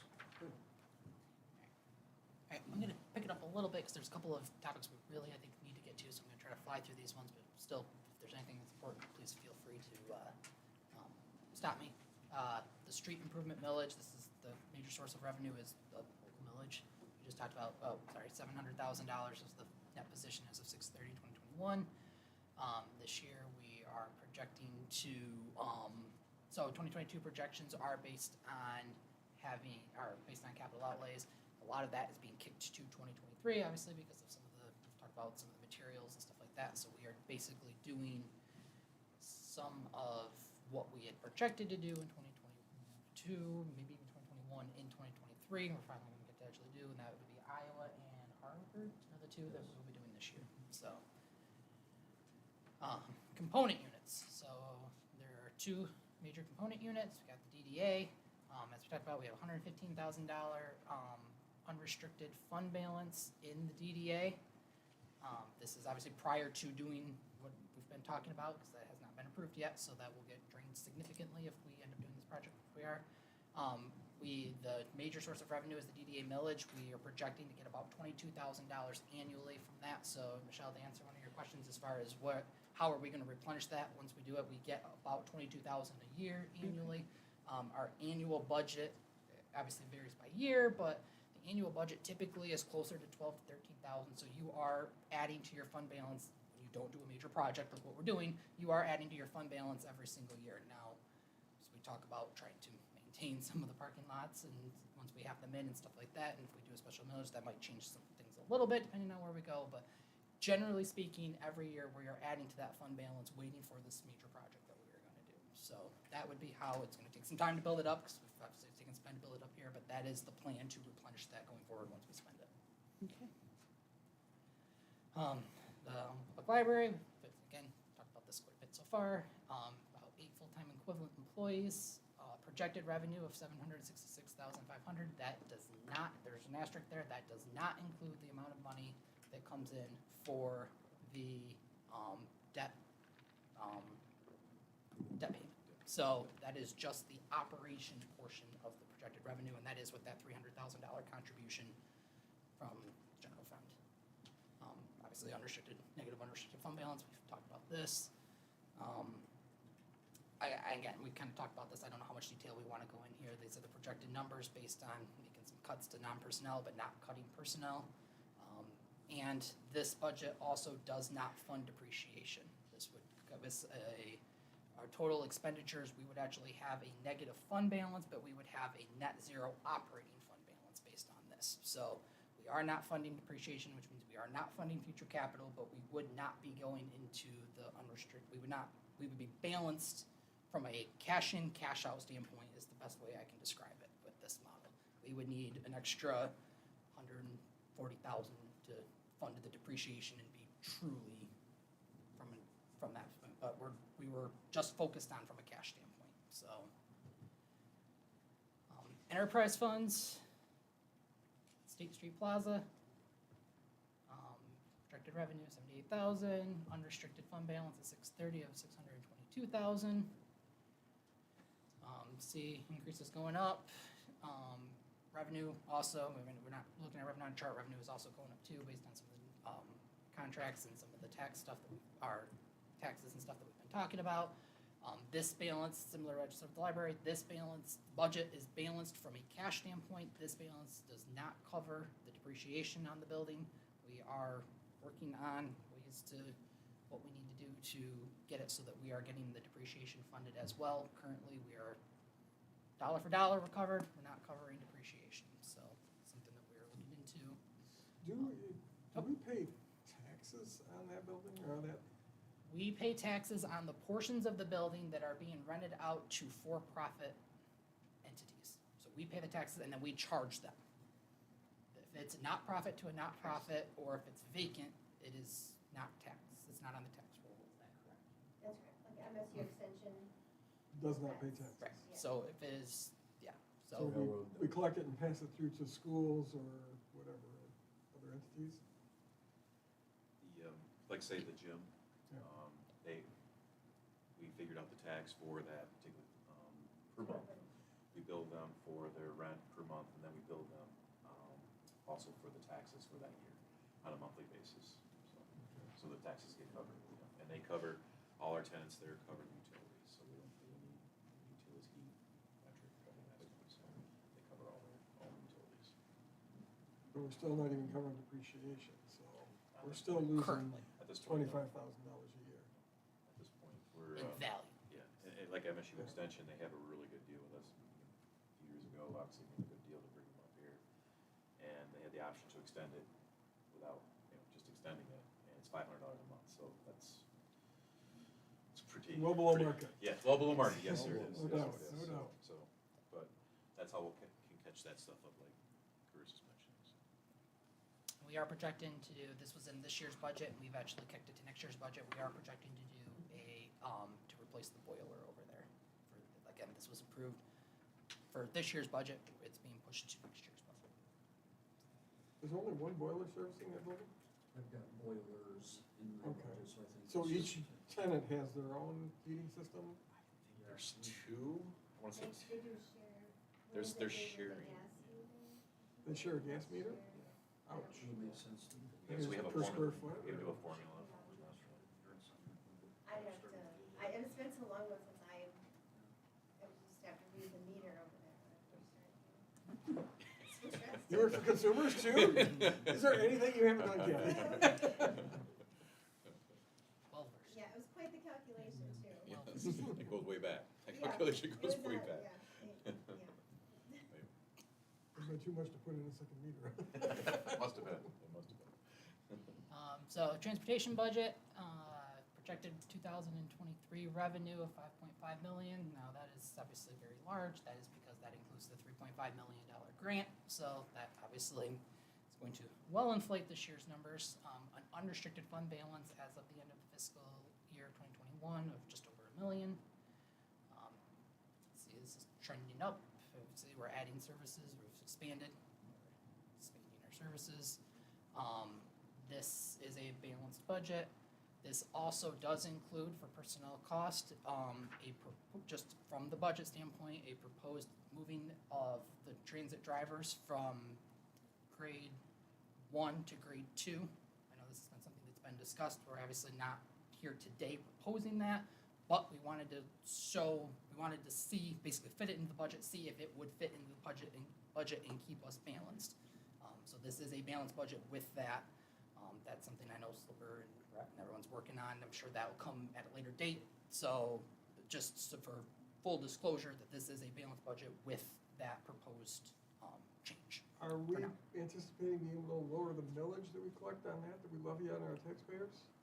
So I do not believe we can due to the Slipper agreement.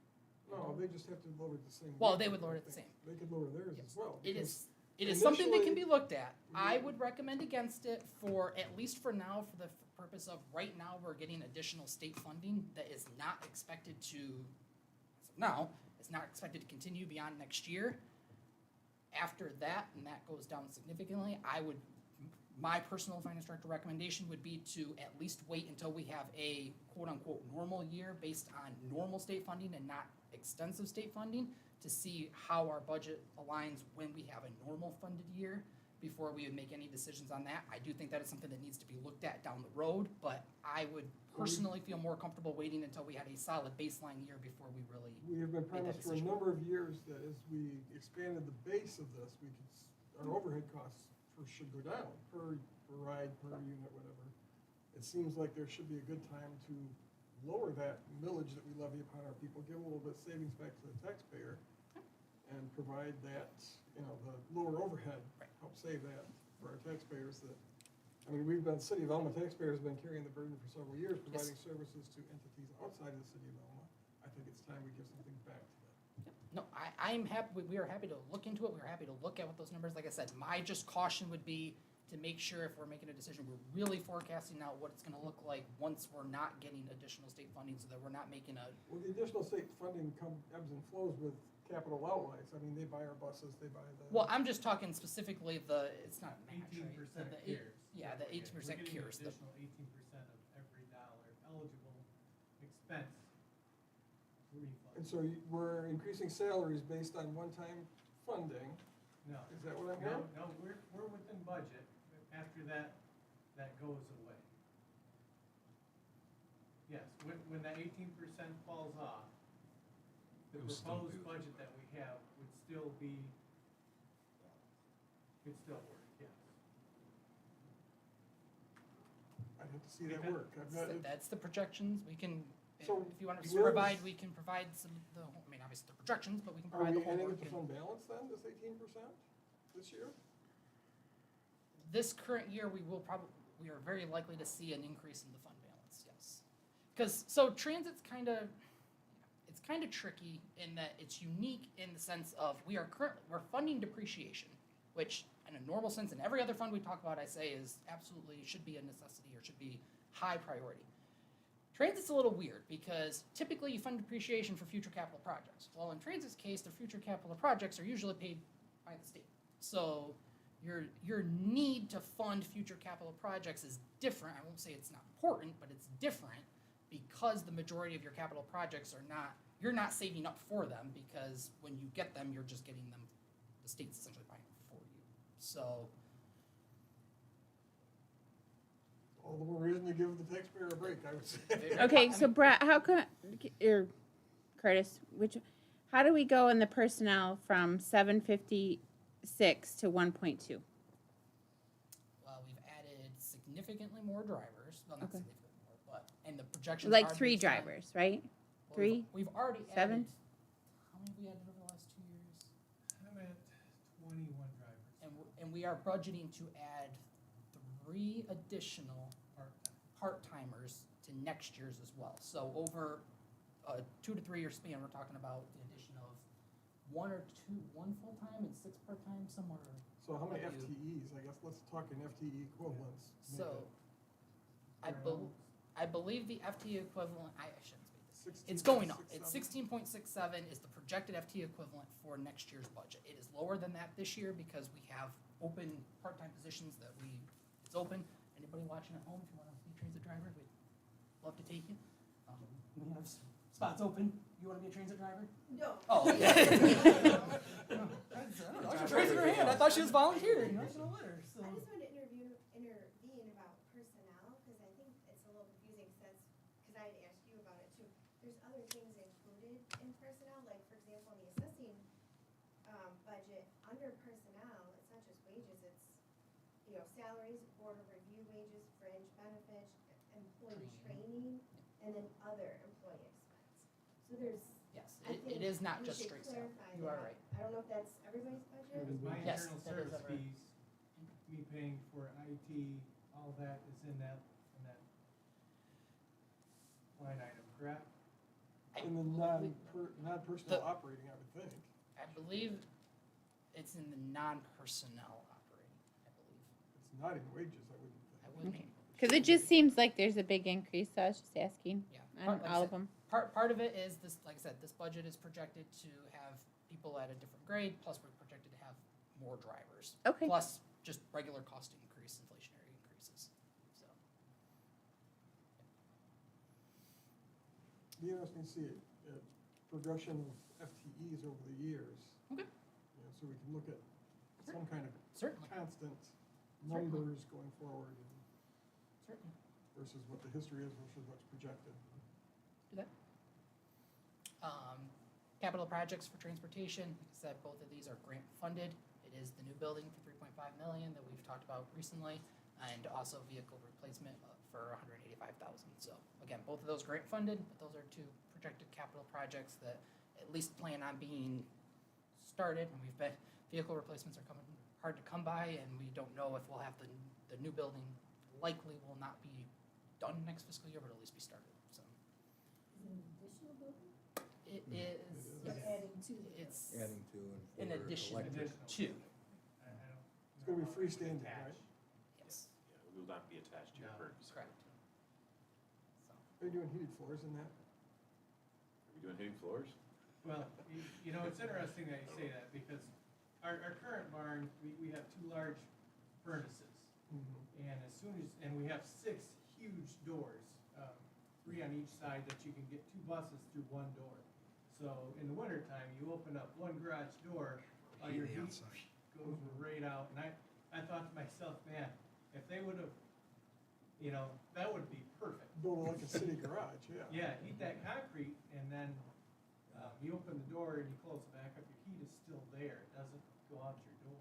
And it's also down where you need it rather than 20 feet in That the air. third, yeah, It 28 is feet in the extremely efficient. I mean, it's a little more upfront cost, but I'd encourage you to take a look at that. It's a little bit more upfront, but I agree. the operating cost 100%. is, and, look at, I think Powell's is one of the big ones that did it. First one's around here and over in St. Louis, and I think they would sell you on the idea. I know I put it in my house and in the basement, and it's, and part of that 3.5 million, if I'm correct, is 500,000 of that is 500 for the for engineering. engineering. So, and that, again, is part of the grant. So we definitely will take advantage of making sure we've vetted out as many different I think the possibilities. efficiency would be there for that. Yes, to so. pay itself back. Alright, wastewater number of FTEs, a little over 5. Major source of revenue is sewer sales, projected revenue for the year is 2.2. Total net position is 7.8. Net position is your true fund balance. Fund balance in enterprise funds is not just your amount of capital available, your total net position is the essentially value of all of your assets.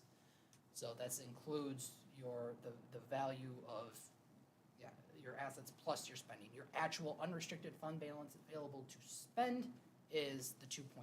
So I think that's been at times a confusing topic, so in the past, and it's different based on funds, so I just wanted to make sure we reiterated that point, that for enterprise funds, the total fund balance is not the amount of money available to spend, it is the total value of the fund. The unrestricted fund balance is the amount of money that is available to be spent at a given point. So the depreciated value of the equipment that we have, right? So the pipes in the ground, basically. So, historical trends for wastewater, again, kind of, for the most part, non-personnel up a little bit this year. Some couple of different, just one-time costs are playing into that, plus we are seeing an increase, and like most people are, in a lot of our non-operating expenses.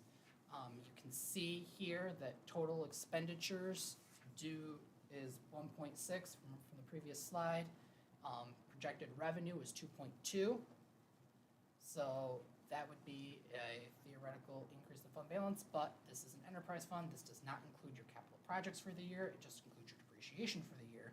So this is essentially, that is the difference between those two numbers is the amount of money that you can either A, put into your fund balance, or B, spend on capital projects. So that's, again, kind of an important concept for the enterprise funds, is that this does not in any way mean that we are overcharging sewer sales. This is just, this is how we fund our capital projects. And to emphasize why this is important, here are the list of capital projects that the department would like to do in the year. And total capital projects is just shy of $2 million. So while yes, from an operating standpoint, we are covering and then some our costs currently based on our operating cost and the amount of money we're getting, we need that and then a little in order to do some of our capital projects that we have coming up down the road. Like I said, this is just a one-year projection. This is going to be a continued thing over the next couple of years, and we do plan on looking into any loans, any grants, any bondings and stuff like that, because we have more projects than we currently have reserves for, but this will at least get us off to a good start. So these are the list of projects, and we are not saying we're going to do necessarily all of these right now, because obviously as we look at the budget and we try to figure out, we try to move some things around, but these are what, based on our capital projects listing, are the ones that were due or were tagged as ready for this fiscal year. So probably gonna have to make some decisions. Obviously, I'm sure we can, we technically do have the fund balance to do all of these projects this year without any additional changes or any additional rates or anything like that, but we'd be putting a significant hit into that unrestricted balance. So What was the unrestricted balance the again? unrestricted was about 2.5. Two. Let me go back to, just over 2.5 as of okay, all right. 6/30/2021, Okay. and that is currently projected to go up slightly for the end of this fiscal year as of now. So, this gets into Can we go the- back? Yep. Just a second, sorry. No problem. Water meter replacements, where do we meter wastewater? Is that just going into the plant? Half the, both those funds, the water and wastewater fund, the meters are bringing the revenue for those, because it's a percentage of your water usage. Oh, so we is your charge half wastewater. it to water and half Yes. to wastewater? Yes. Yep, correct, good question. Correct. Is that typical? I just, Yeah, that's the only way to really recoup those costs, so both departments share in the cost for the replacement of those meters, because both get a benefit from it. Okay. Thank you. And nothing in there for, treatment changes? The disinfection conversion, I'm trying like crazy if I can get some numbers in to get it done this fiscal year, to get something contracted. Okay. That's why you're not seeing it on there, and I'm trying to get calls back. Like a better If term. it doesn't have. So, yes, So it, that's why you don't if see it it does right not now, have- because I'm yeah. gonna try to get a contract before July 31 of this year. so I can it spend it on is this year. budgeted for this current fiscal year, so if it does not happen and we can't get a signed purchase order, it will roll, we will he asked for next year, but we are currently still assuming as of today that it will be a 2022 project, not a 2023 And project. so, Hey, what did I do? you're Hey, still projecting, fix you're that. still projecting to add the I fund know. balance this year, even after that? Yes, Okay, thank you. thank you. Bit of good news. Yes, so We'll take Okay, a small well- picture when we get up. Well, good, now that you feel good about one thing, I can get on to the next thing. So, water distribution, so this is not GAWA, this is the, yeah, the distribution side of it. So, which, actually, I think the FTE number is wrong, because I think that includes GAWA employees. So, that would be our total water employees, but that is both GAWA and water distribution, so. This is the big talking point that I really wanna emphasize. Projected revenue for water sales is 1.5 million. Projected expenditures, not including capital projects, is 2.2. So that is obviously more than the revenue side. The biggest reason for this is that over the last 4 years, our cost to buy water from GAWA has gone up 5% every year. So we've seen a 20% increase in the water we are purchasing from GAWA. We have passed that cost along to the consumer. We've only passed 6% along to them over the last 4 years. We've had 2 years with a 3% rate increase and 2 years with a 0% rate increase. So essentially, over a 4-year period, our cost just to buy the water has gone up 20%. We've passed 6% of that along to the consumer. That means that the fund has essentially ate 14% of that increase, and that is just on the sale of the water. That isn't even including our distribution cost. Just to kind of put that into perspective, in 2017, and I have not completely audited these numbers, but I trust them. In 2017, we were purchasing from GAWA at $2.45. We were selling at a rate of $2.89. After this fiscal year's budget is projecting so with GAWA's 5% increase, which they've already approved and said that they are passing along for this year as well, the new cost for us to purchase the water is $3.12. Our current rate is $3.07. So we are not even currently covering our cost to buy the water from GAWA with our current water rates. So,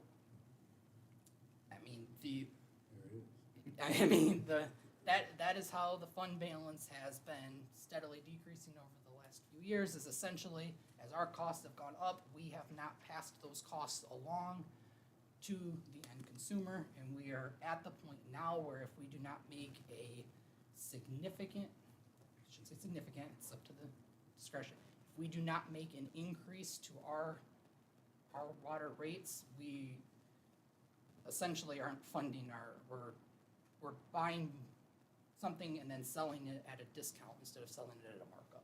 So that is obviously an unsustainable model. So we've got some tough decisions that need to be made as far as rates go. Like I said, over a 4-year period between 2017 and 2021, fiscal years 16, we essentially 14% under passed along the charges for just the GAWA portion. What's the $500,000 jump in non-personnel operating?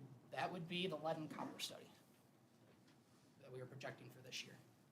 So, well, $425 or something of that. That's the bulk of it. So even without the lead and copper study, we would have a hole that we need to look at. We add that on top of it, and we're looking at, without doing any capital projects, we're having to eat into the fund balance. So then plus when you add on top of capital projects that are necessary that we need to do, we need to look very seriously about some significant rate increases on the water distribution side.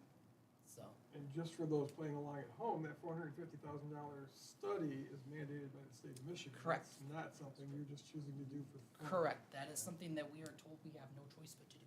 In every community in the state, I believe. is Every mandated community same in way, the state. right? So, Elgin Mills has replaced their lines. Yeah.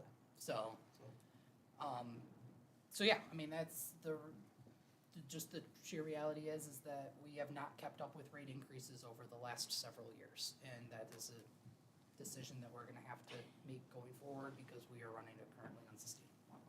So, these are the, again, capital projects that are on the list that we'd like to do. Obviously, we just talked about, the funding for this is not plentiful, so it's gonna take some serious discussions on which of these maybe how we're gonna fund some of these projects, essentially. Obviously, the water main replacements for Harvard and Iowa, that's in conjunction with our street project, so highly recommend that we keep that. A lot of the other stuff, they're things that are, again, we talked about, they're things that are necessary.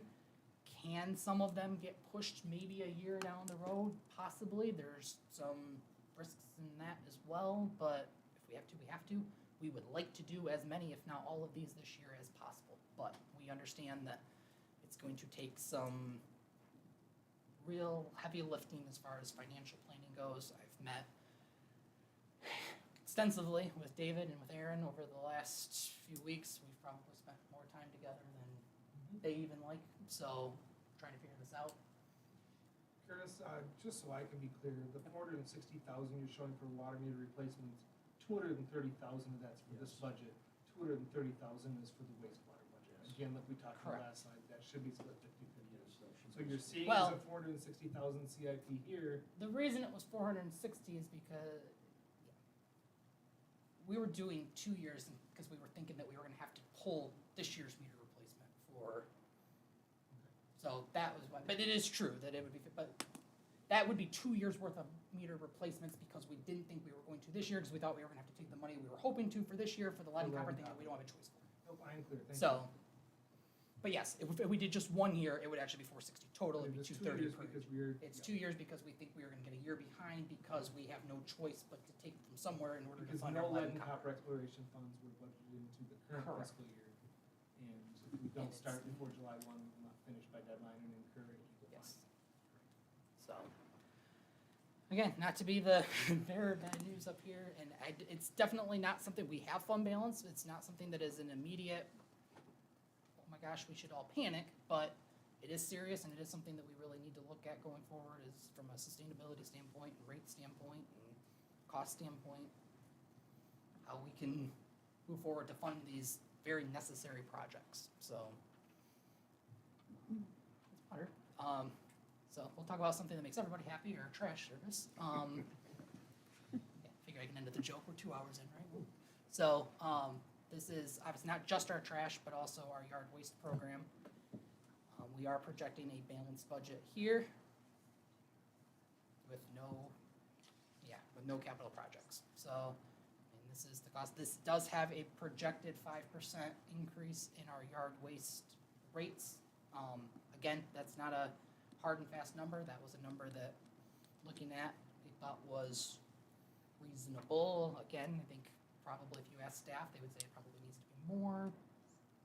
Long-term, I think as long as we get back into a habit of looking at rates every year and really looking at small increases or smaller increases annually as opposed to big catch-up ones every 3 years, I think we can get in a little bit easier to handle for our citizens than these large ones. So that is what the proposed balanced budget is, assuming a 5% increase in the yard waste, so, charge.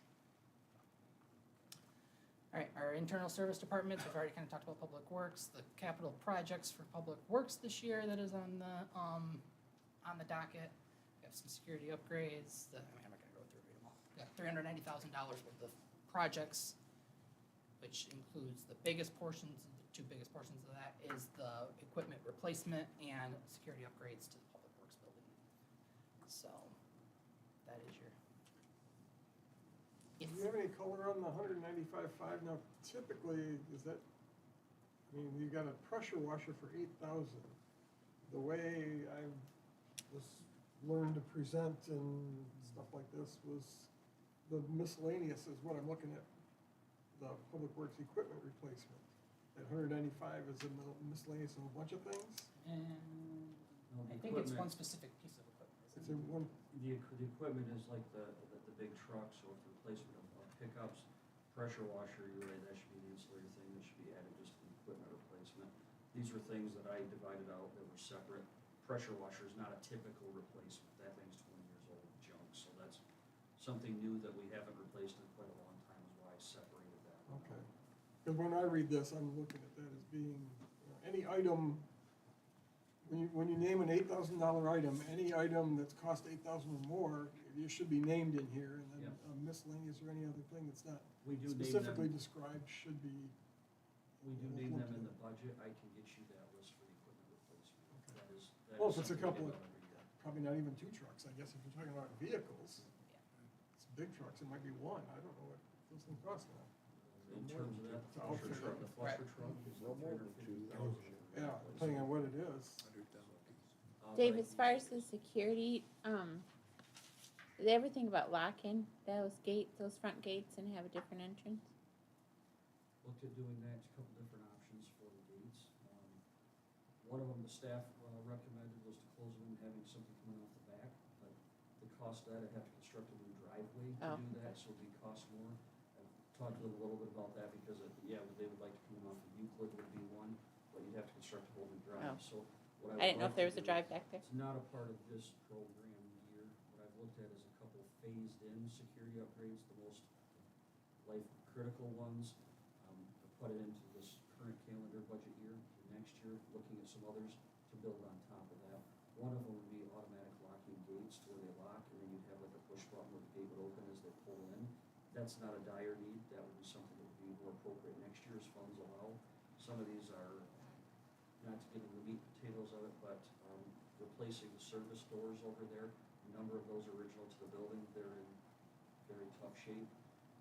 Replacing the doors, and I've talked with Mark about when we had the issue last year about some specialized doors to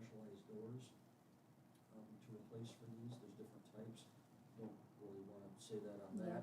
And then having electronic card reader, these types of doors, so they are always locked, the only people that can get them is staff, and having one point of entry and exit over there for the staff. Okay. That would be the preliminary ones. And the secure, additional systems and stuff. As part of that 130. Okay, thanks. And then the other question that comes to my mind is that structural steel column repair, was there an accident, or No. are they rusting out, or No, are we gonna have more of that's- these? There's 2 columns over there that are showing significant rust. And it's not just patinaed rust where it's superficial, this is actually structural. I had an engineer come in 2 years ago and take a look at that. It's where the wash bay is at, so over years of having the wash equipment there, that water, the salt gets on them from washing the vehicles. So those columns are rusted, the bottom third is rusted. And what we're looking at doing is replacing those bottom third sections of 2 beams, putting in new steel there, and then putting in a rust coating over top of it that when they do wash the vehicles there, the salt won't get to it. So specialized paint on that bottom third section to prevent that. Those are about 40-year plus beams, but that's what that's about. So it's not the whole building, it's No, specific these are, to that these area are for that 2 reason. No, these are 2 beams that have gotten compromised. I looked at the rest of them, the rest of them are fine. It's just these ones are from where the washing activities and the salt overspray hits. Thank you. So, I know we talked about a lot tonight. I know we talked about some heavy things tonight. I know we talked about a lot of areas where we've got some opportunities going forward. I do want to emphasize, I don't think we're unique in that we have some opportunities that are some challenges ahead and some opportunities that can be had. I don't think that I want to make sure that I leave this on the sky is definitely not falling. We are not in dire need. We have some serious decisions that need to be made. We have a lot of things going forward. I know you've probably, again, heard it for 11 years. I think we are headed in the right track as far as having things in a good spot. We've got a good team in the finance department, making sure that you're getting valuable and timely information. I personally believe, and if anybody believes differently, please let me know so we can do something differently to correct that.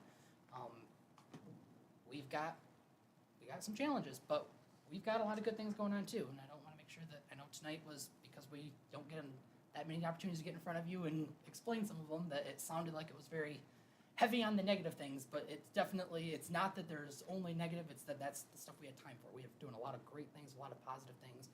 I really appreciate working with Eric on preparing this budget. We spent a lot of time together, all of the department heads. We had a lot of great conversations. I really appreciate their input, and I think we've got a good team. I think we have absolutely all the resources that we need to get out of some of the holes that are in. More money would always be nice, so obviously we got to look at every opportunity to gain more revenue, but we're, like I said, this was a very high level overview. There's a lot of things that I think we can do as staff to cut on this. I think Nick said it perfectly when he said this was a creation of several years. It's not gonna change overnight, but we have a lot of good discussions. We have some plans in place, and I think we're heading there. So I just wanted to make sure I left tonight on a not completely somber note for an April day where it's snowing. So we got a good team here. We're doing a lot of good work. So some interesting things ahead. We got some tough questions that need to be asked, some tough decisions that need to be made. But overall, I think we've got a lot more positives than the negatives, just because we focused on those couple tonight. So just wanted to make sure I emphasize that and really show my appreciation for all the department heads and for Eric for all the time and effort, and my staff personally for a lot of their time and effort to put this together. So that's where we're at tonight, and if there's Thank any you. additional questions, we'll take them, but other than, I think I don't think we made it by 7, so maybe by 8. Almost. Not too bad. So, depends. Central time, I was gonna say, Central time zone, we did all right, And so. obviously, we'll be going through some, the actual more details and things like that for each department. So there's plenty of time to discuss and go into more details about things. But hopefully, like you said before already, so I won't dwell on it, but hopefully this is something you can see and is real and something you Good can start. trust. No, appreciate that. Thank you. Thank Guys. you. Appreciate it. So now we should probably move to commissioner comments. Michelle, you wanna go first? I'm good, thanks. Have a good night. Nick? No comments, but I do have Curtis, sometimes when we look at budgets, we get a distorted view as to where there's all this flexibility. If you could even hold a pie chart, when you start looking, if you break out a pie chart that says, this is personnel, this is our uncontrollables in terms of utilities and things, so you start to see it's really a small piece of the pie that you can work with. If you could put something like that together for us, because like I said, we're looking at the big numbers, but in fact, when you start to parse it out in terms of where there's real flex in the budget, we'll find out it's maybe skinnier than we think. That doesn't mean we don't have the hard conversations, but I think we'd be more directed when we look at that. So that'd be useful for me. I can't speak for my colleagues. The only one worse than a municipal budget, I think, for discretion is the school budget. There's probably less Oh, yeah, discretion in that's that right, than there's, even what we have, so. Personnel loaded in. No, Dave, you got lots of money at school? Okay, good. Well, it's a whole lot more restricted. Yeah, that's what I understand. The school is even tougher there. Roxanne? Speaking of school, we have our first kindergarten roundup since I started at Moose Road 3 years ago, in-person kindergarten. Oh, in person, okay. You don't Yes. brand them or anything like this for the roundup, right? You just kinda. So that's tomorrow. That's all right. Sounds like fun, but I will not be attending. Been there, done that. Been there, done that. Well, I was with you. Congratulations. I'm sure you'll do a fine job. Danny? I'll just thank you for Curtis for putting that together. I know it's a long time to be up there talking, but thank you. I think it was very clear, and I think as we have a chance to dive into it a little bit more, obviously, I think your input and expertise has been great. Thank you. Roger?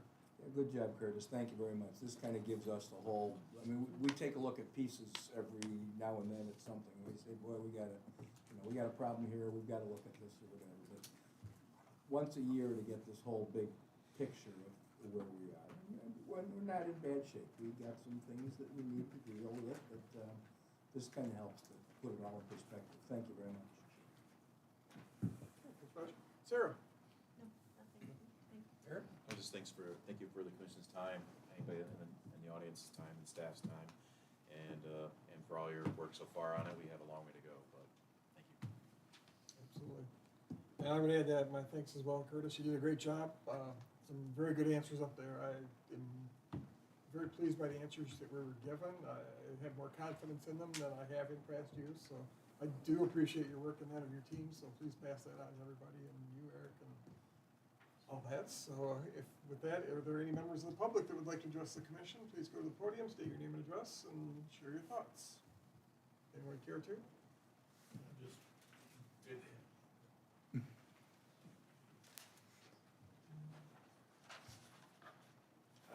David Justin, 305 Hastings.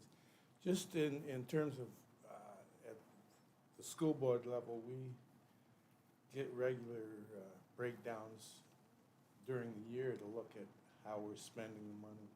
And I think that might be something for you guys to look at, to have, you know, quarterly reviews and kind of see where the money is, and that gives you a little better perspective of how things are working. So, just a thought. A great idea. We've actually started that process a number of times over the last several years and haven't really made much progress. So I think now we are getting some information that's a little more timely and it's coming to us a little bit anyway. So the road is. Yeah. Anybody else? No one? Okay. With that, we'll entertain a motion to adjourn tonight. Support. A motion support. Any additional comments or questions? Last chance. All those in favor say yes. Yes. Those opposed say no.